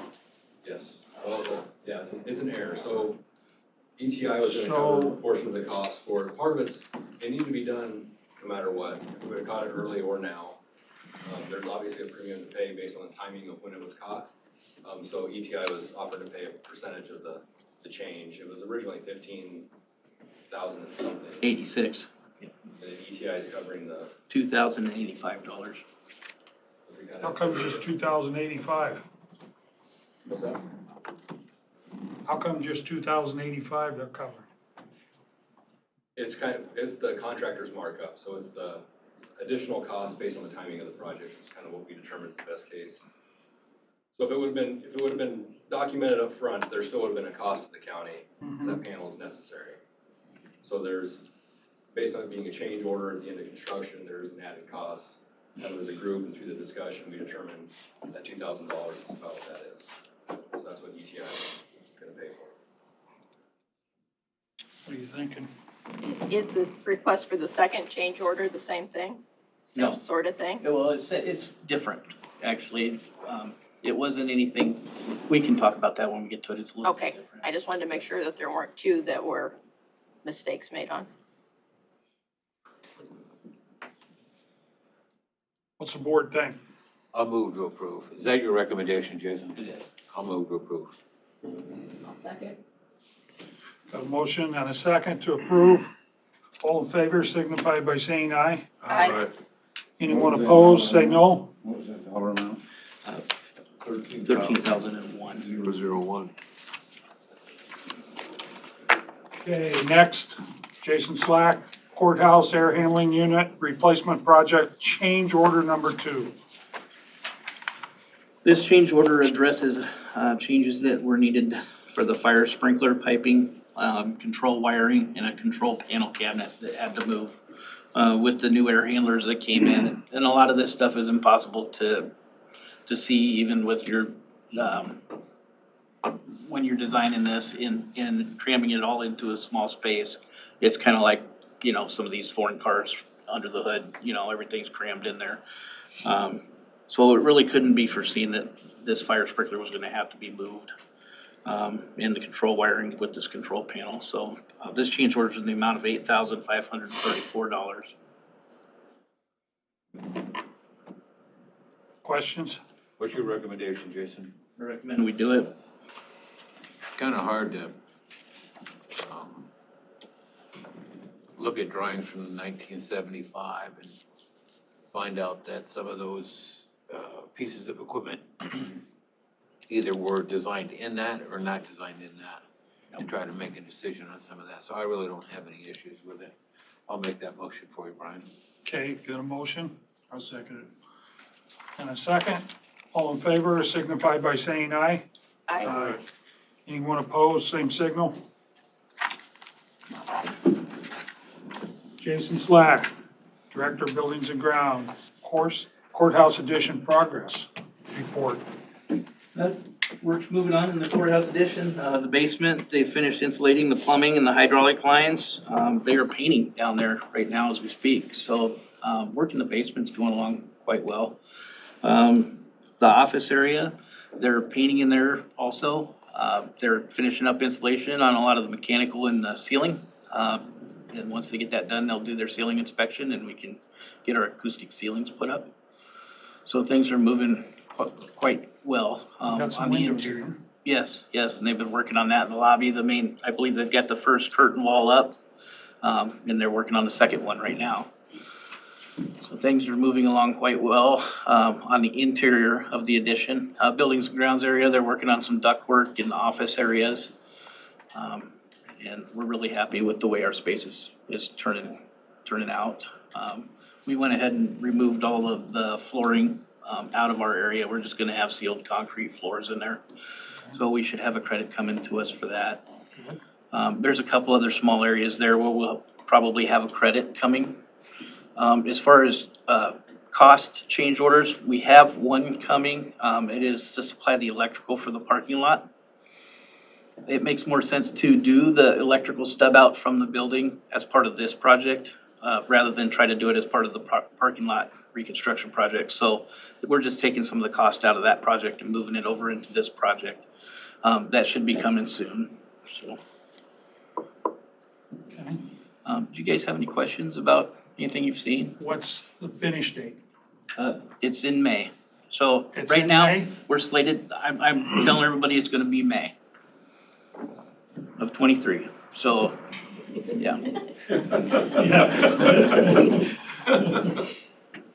We just need good weather this spring so they can get their flat work done. You know, if we get a lot of rain or some terrible bad weather, you know, for extended period of time this spring, it could still push us back. Okay. So. Questions? I appreciate the tour you gave me the other day, Jason. It looks like they're doing a pretty good job, and they set that completion date in March a year or so ago, and if they hold to that, I think we're gonna be doing pretty good because of the weather and some of the, especially this cold and availability to get materials. I think they're doing a really good job. Me too. We're really happy with them. They've been excellent to work with. Good. Glad to hear that. Is that it? That's all I have. Yep. Thanks, Jason. Thank you. Thanks for coming in. Thanks, Ben. Ben? Gentlemen, thanks for coming in. Thank you, guys. That helps.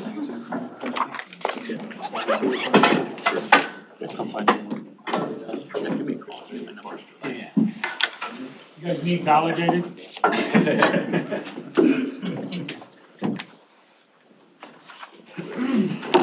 Morning. Good morning, Becky. Morning. Thank you. You want one, Melvin? Okay, next up is Becky Linehan, Finance and Tax Officer, Auditor's Office, discussion and/or decision on amendment to fiscal year 22-23 budget and setting a date for the public hearing on said amendment. Go ahead.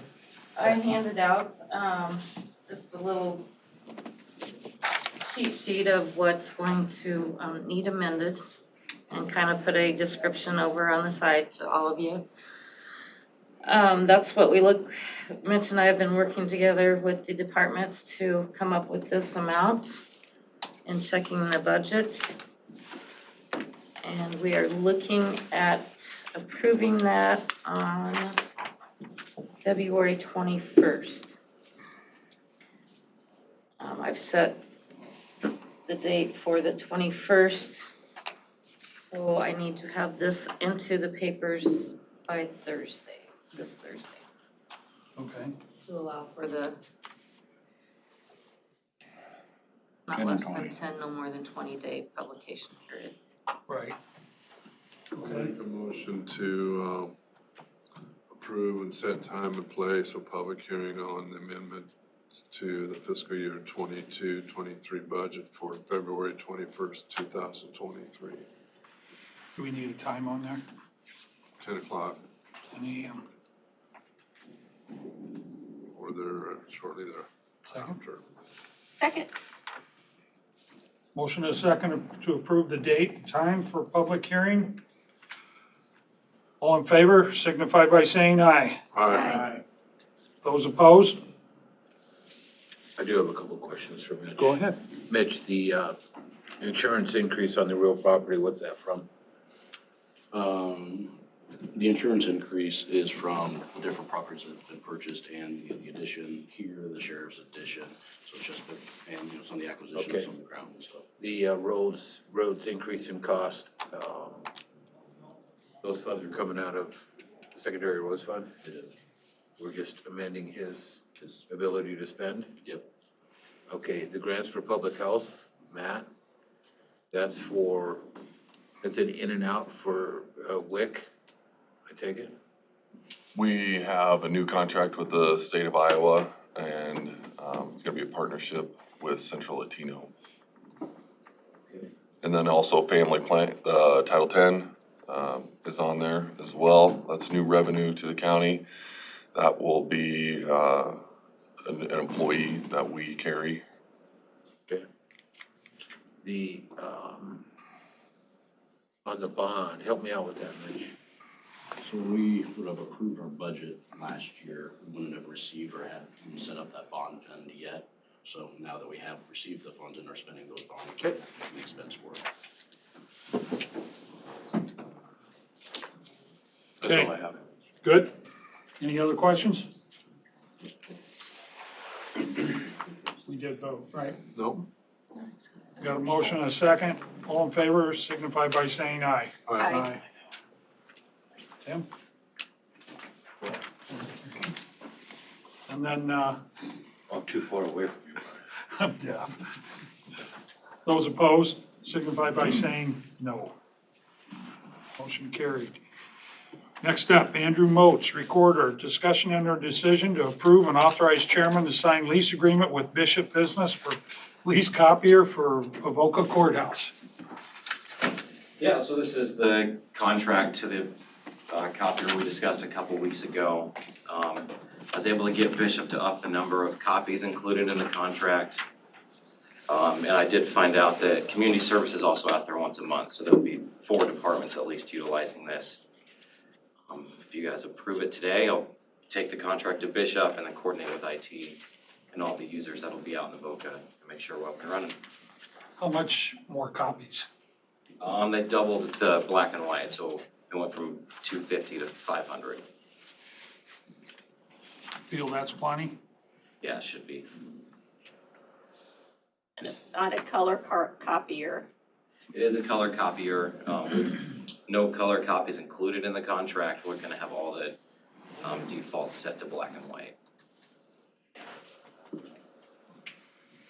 This is a 5-year lease, Andrew? Yep. That's about the, shelf life of the printers, right? Yeah. And that's $49 a month? Yep. That's coming out of your budget? Nope. Oh.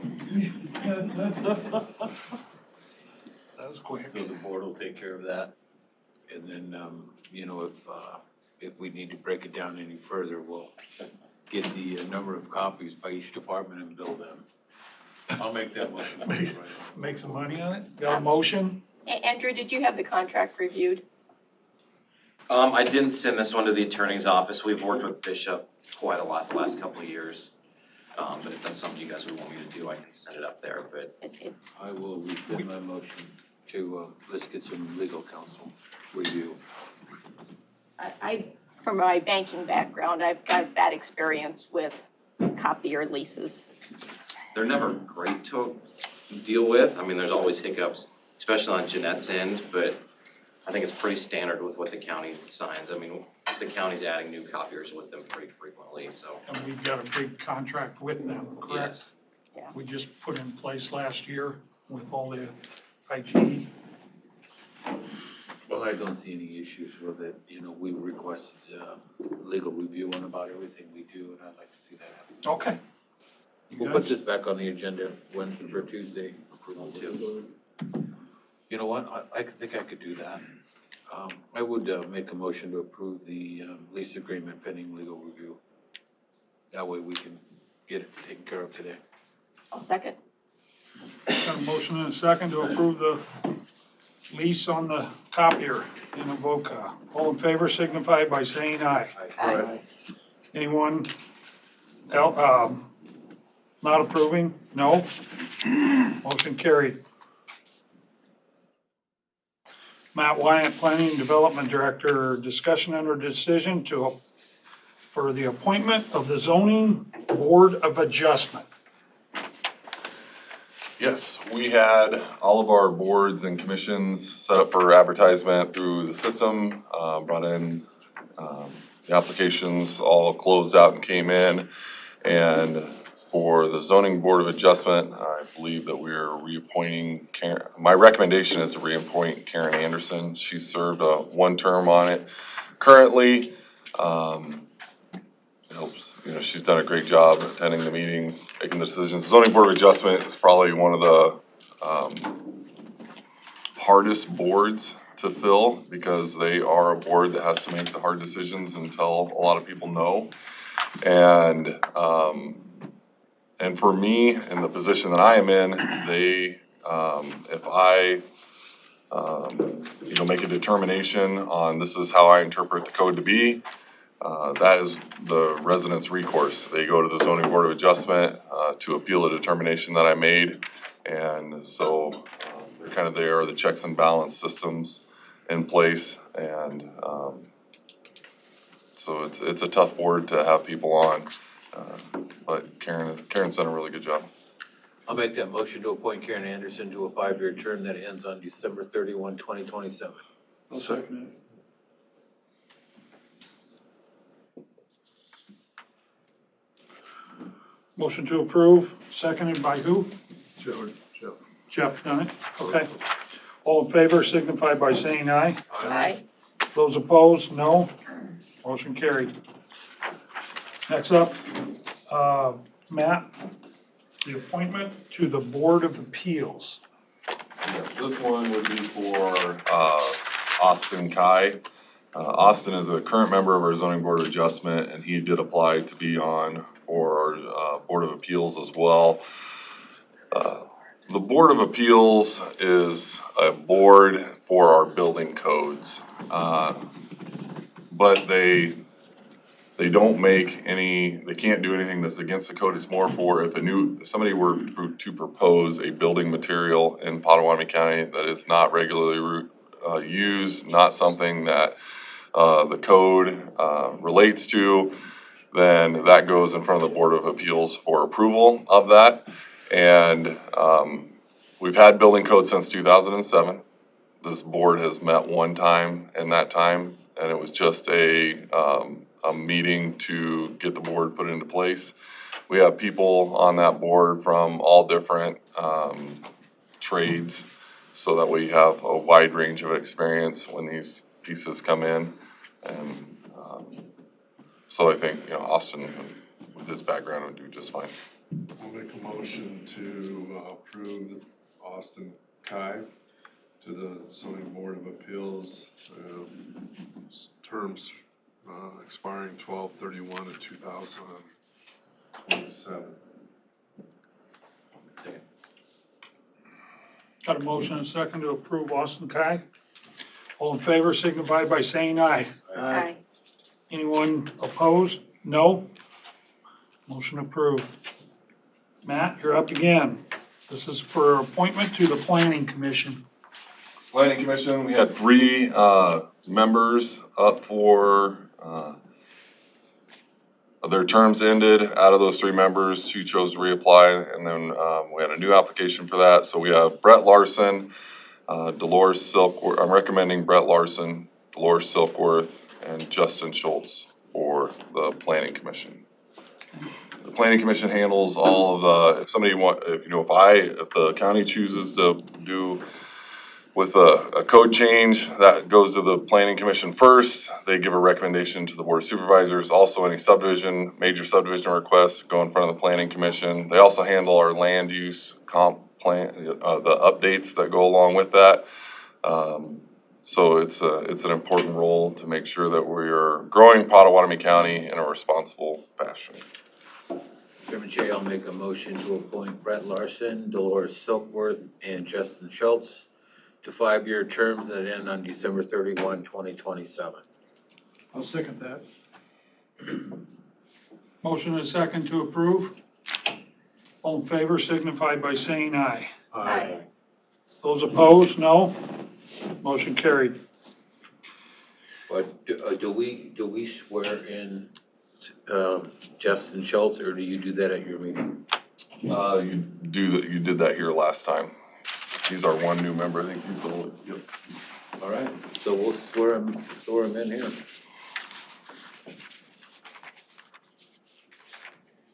What do you do with my paper? Justin, thanks for your commitment. I don't have any sheets for you. Did somebody expire out then on the board?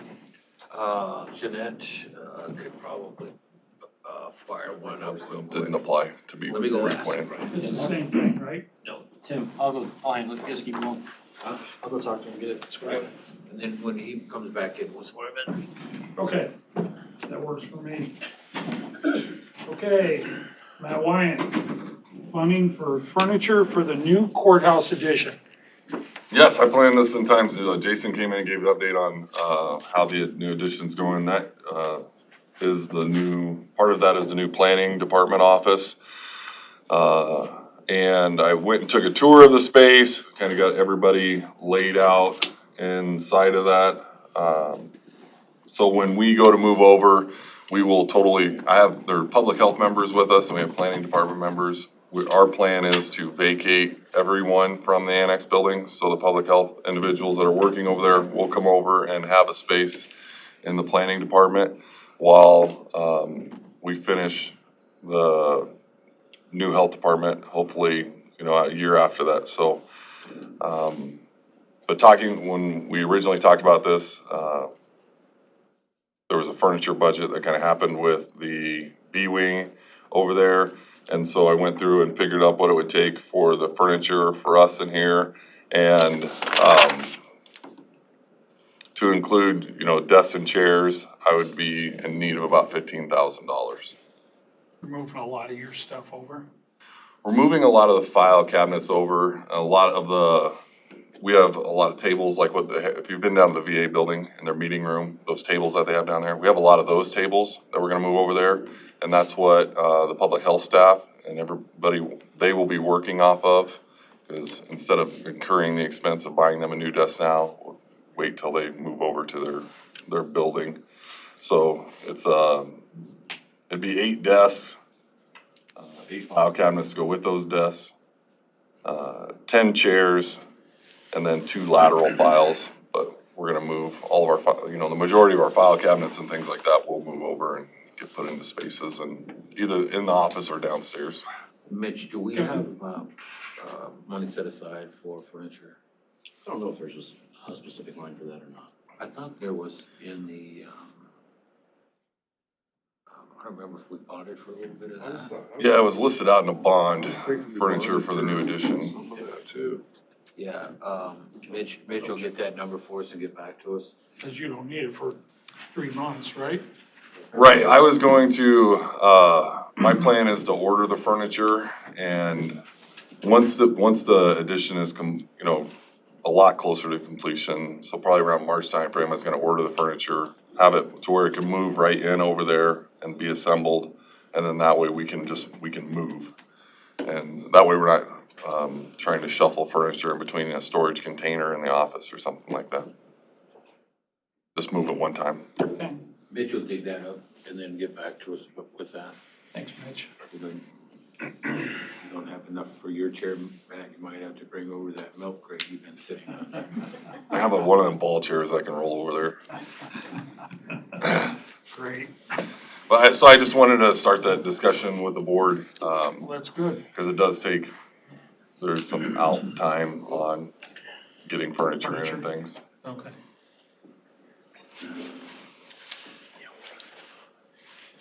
All right, thank you. You're welcome, thank you.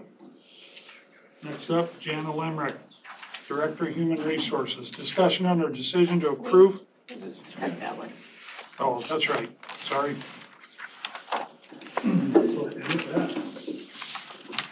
You're out. No, I'm still here for the next one, I think. Mark Shoemaker, Director of Conservation, and Jana Lemrick. Is there action taken on his furniture? No, it doesn't say it on here. It doesn't say decision or. Human Resources, discussion under decision on pay for kitchen manager position. When we kind of identified this position, we came up with a range of $14 to $16 an hour.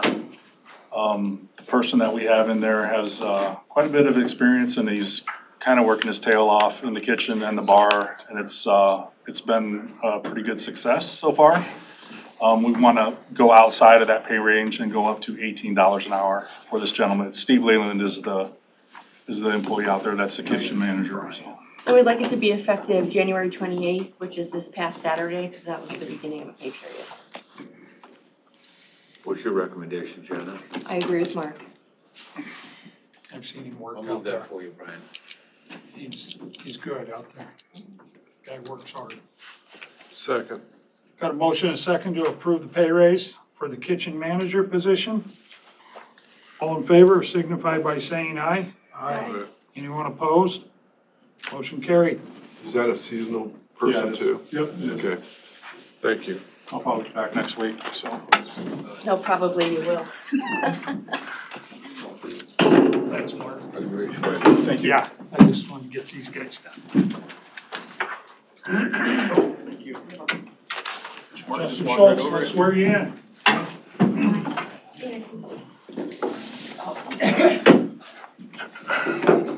How you doing? Good, how are you? Good. Good, how you doing? I, Justin Schultz, I, Justin Schultz, do solemnly swear that I will support the Constitution of the United States and the Constitution of the State of Iowa, do solemnly swear that I will support the Constitution of the United States and the state of Iowa, and that I will faithfully and impartially, to the best of my ability, I will faithfully and impartially, to the best of my ability, discharge all duties of the Potawatomi County Planning and Zoning Commission discharge all duties of the Potawatomi County Planning and Zoning Commission according to the best of my ability as defined by Pot County. according to the best of my ability as defined by Potawatomi County, I didn't want to go too far there. Chapter 8, as now or hereafter required by law. Chapter 8, as now or hereafter required by law. Thank you. Thanks, Schultz. Appreciate it. Thanks, sir. Appreciate it. Thanks Thank for you. stepping up. Appreciate your support. Thank you. Keep up the good work, See you, whatever brother. you're doing. Here you go. Awesome. Justin, you need Yeah. to sign. Thanks, Thanks. sir. Appreciate it. Thanks, Mark.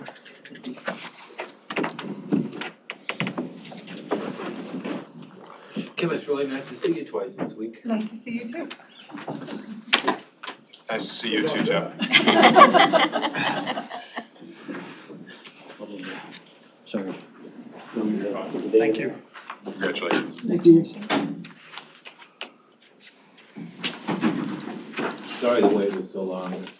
I'd have put you at the top of the agenda, but I don't set the agenda. It's all good.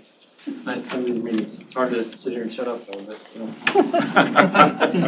See you Yeah, guys. so unlike you. Justin. Great day. Yeah. Okay, Justin, or Garfield Coleman, Risk Manager, and Jeff Bremer, Kim Arfman, Smith Davis, discussion on or decision to approve Potawatomi County 2023 insurance renewal. Yes, it's that time again on our insurance renewal.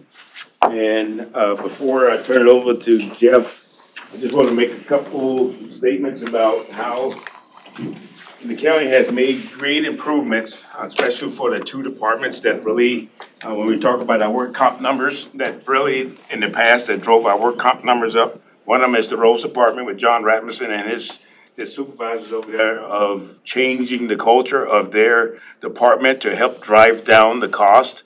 Once Jeff go over those numbers and as well as the sheriff department. The sheriff department, the numbers are down. Right now, we have 5 claims this year compared to in the past of 25, 30, and 40 claims in a year. So I want to give them special attention today to make sure that you know that the culture out there is starting to change and it's going in the right direction. So it's driving down our cost.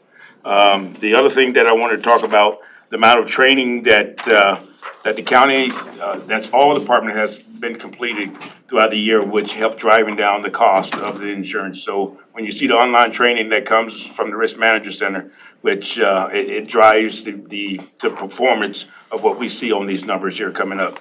So within the last, since 2017, we've completed over 7,000 training online. So that's from the attorney's office to the roads department to the sheriff department. So the employees are engaged when they're sitting there and they're late for an assignment, they're emailing me and saying, hey, can I get an extension, or I really want this, or I got a new employee while they're not getting online training for when it comes to safety. So I just wanted to make that aware as well. So, and along with property and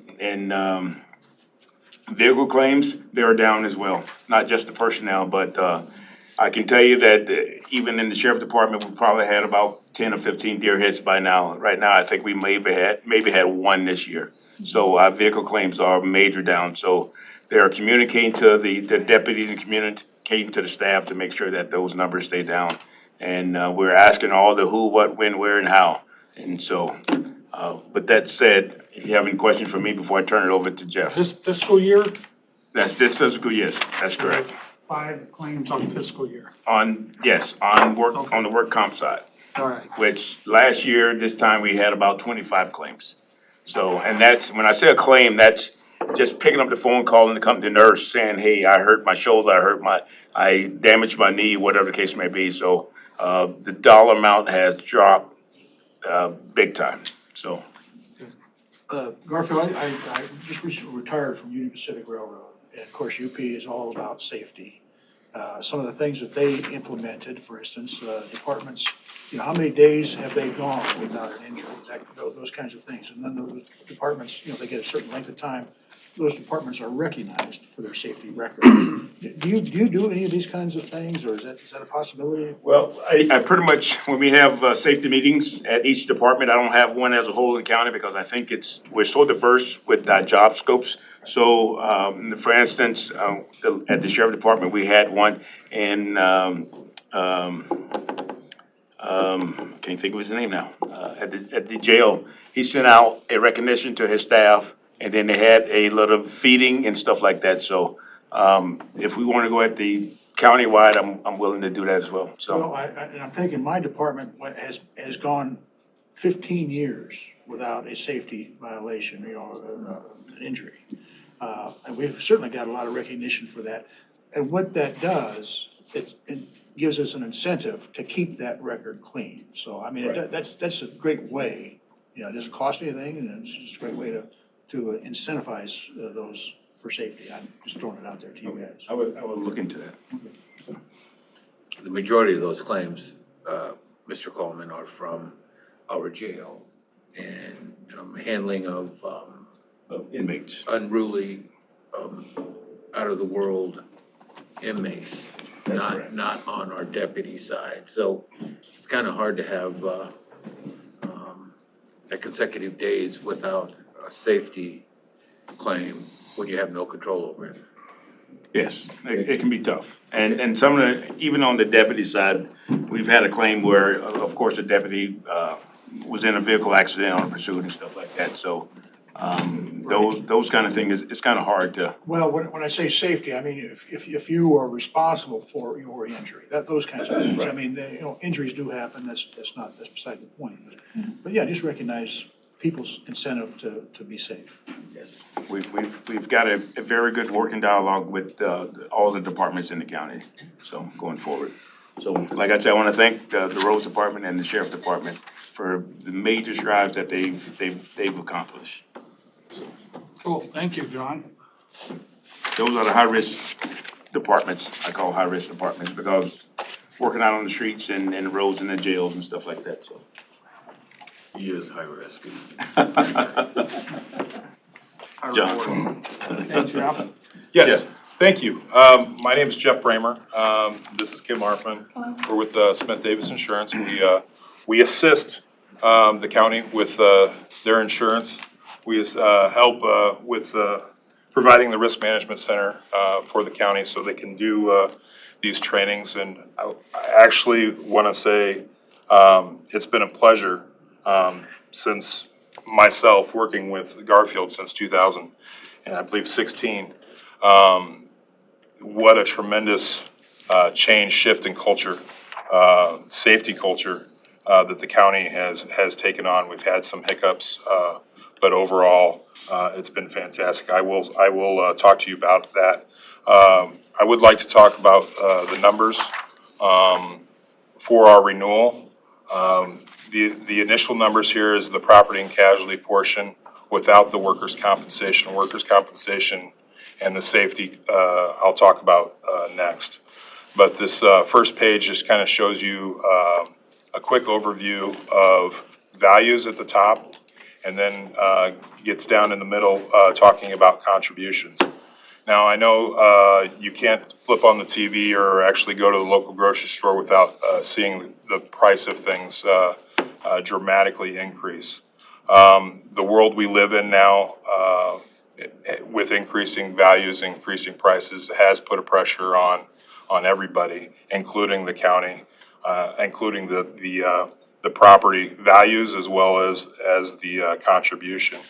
But if you look at the down and dirty here on the values, we've increased values, and that's by ski hill values. There's also just the cost of the vehicles that were purchased.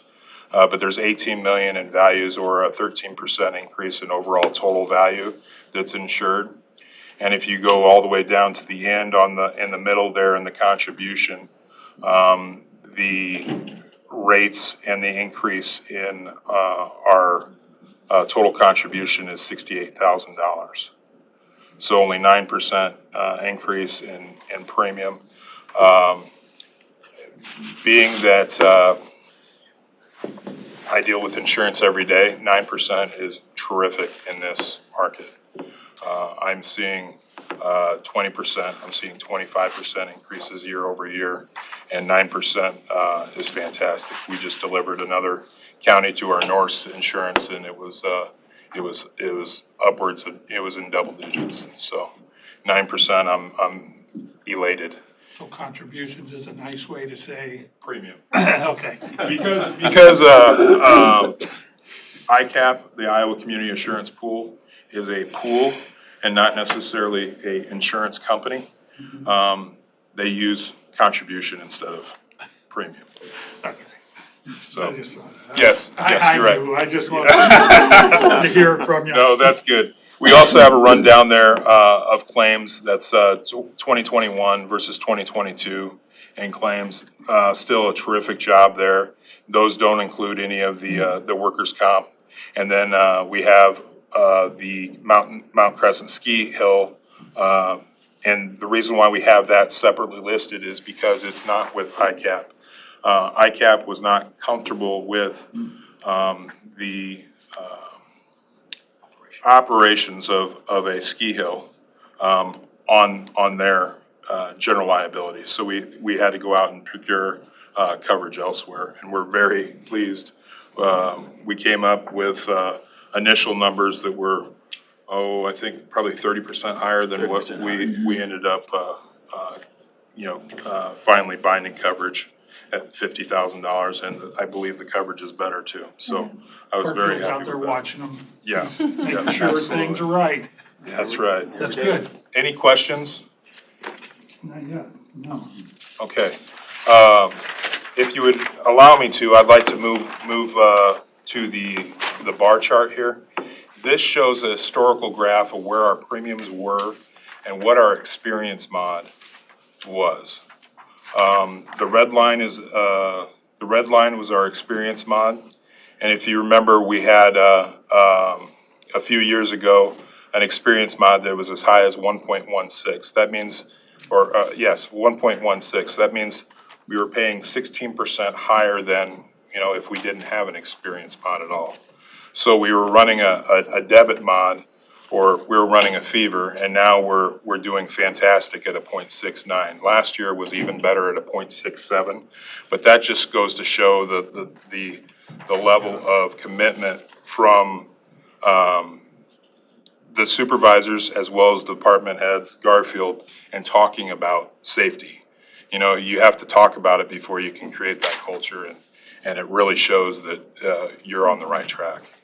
So a 0.69 is a fantastic experience mod. And then IMWCA is the Iowa Municipal. What's that? Tell them the lowest you can get on it. Oh, yeah, I was going to go over that. Okay. So you think about the experience mod being 0.69 on the back page of the final document. It states what you could have if you had 0 losses with 500 employees for 3 years running. You could get a experience mod of a 0.51, which would be fantastic, but a 0.69 is one of the lowest I've seen. We had a 0.67 last year. I've seen a 0.66, but 0.69 is great. It's fantastic. The IMWCA is the workers' comp carrier, if you will. Base work comp rates are set by the state, and then there's discounts given. When we did have that 1.16, we lost some of our discounts because of performance. Right now, if you look, there's right under that line on the left-hand side, right here, that shows all the additional discounts given by IMWCA in addition to that 0.69 experience mod. So you have a longevity credit, the large experience credit, or a loss experience credit, and then a large premium discount. So there's $219,000 worth of credits there that come off of that pure premium that's over there on the right-hand side of $739,000. That's what we had when we had a 1.6, we had 5% credit. Yeah, when you had a 1.16, we only had 5% of that discount. So this is terrific. You know, we were wondering when we'd get it back, and we got it back. So fantastic job. So thank you very much. Anybody else have any other questions about experience mods or work comp? I kind of enjoy this stuff. We're in there asking him. That's his job. That's correct. Well, thank you for letting us, help you, and we appreciate it. I appreciate everything you do, Garfield. Thank you. Also, I'd like you to keep in mind, Jeff and Kim, that as our claims continue to diminish, don't forget our discount for very low claims. Absolutely. We're always fighting for you. One we don't have here yet. Clarence used to come in and give us some extra money at the end of the year. Does he expect to do that? The return of contribution? Yeah, we haven't had that in the last couple of years, and it's just it's one of those things where there is sometimes a check that we can submit. It's a give back, and just the local attitude is they can't do it right now, not with the losses, not with the reinsurance companies hitting them right on the chin, so. The ratio really took that out for a bit. Good. Any other questions? No. Thank you. Ryan, I did Thanks, give Scott. Jeanette this hard copy to be signed so we can get this back up to ICAP for your signature, so. If I can, today. It looks like a check needs to be cut today. The check doesn't necessarily need to be cut today, we just have to have all the signatures All the today, so I can get that up to today, ICAP, then today everything before you gets leave. bound, and then the check can go on up. Need a What I'm motion? reading says differently. Need a motion to approve the Potawatomi County insurance renewal for 2023. Motion? Second? Got a motion and a second to approve the renewal of our insurance. All in favor signify by saying aye. Aye. Anyone opposed? Same sign. Motion approved. Thank you. Thank you very much. Garfield. Thank you. Good work. Keep it up. Yep, keep rolling. Keep it rolling, thank you. About 5 years, Good to see you, Jeff. Hey, good to see you as well, sir. Good to see you, Kim. Good to see you, Tim. Jeff. Nice to meet you. Okay, we done the committee appointments, received files, now we got public comment. Are you signed? No? Just babysitting. Oh, okay, that works. Chairman Shea, if it's okay with the board, I would like to move our closed session B first. We can get John back to work. I think closed session A may take a little longer. So with that, I will entertain a motion to go into, I will make a motion to go into closed session pursuant to Iowa Code 21.5, Parent 1, Parent J, for discussion or decision on purchase or sale of a particular real estate. Second. Got a motion and a second. Will you do roll call? Do Chairman we Shay. need roll call on this, right? Yeah, yeah. Chairman Aye. Shay. Supervisors Wickman. Aye. Jorgensen. Aye. Mel. Aye. Miller. I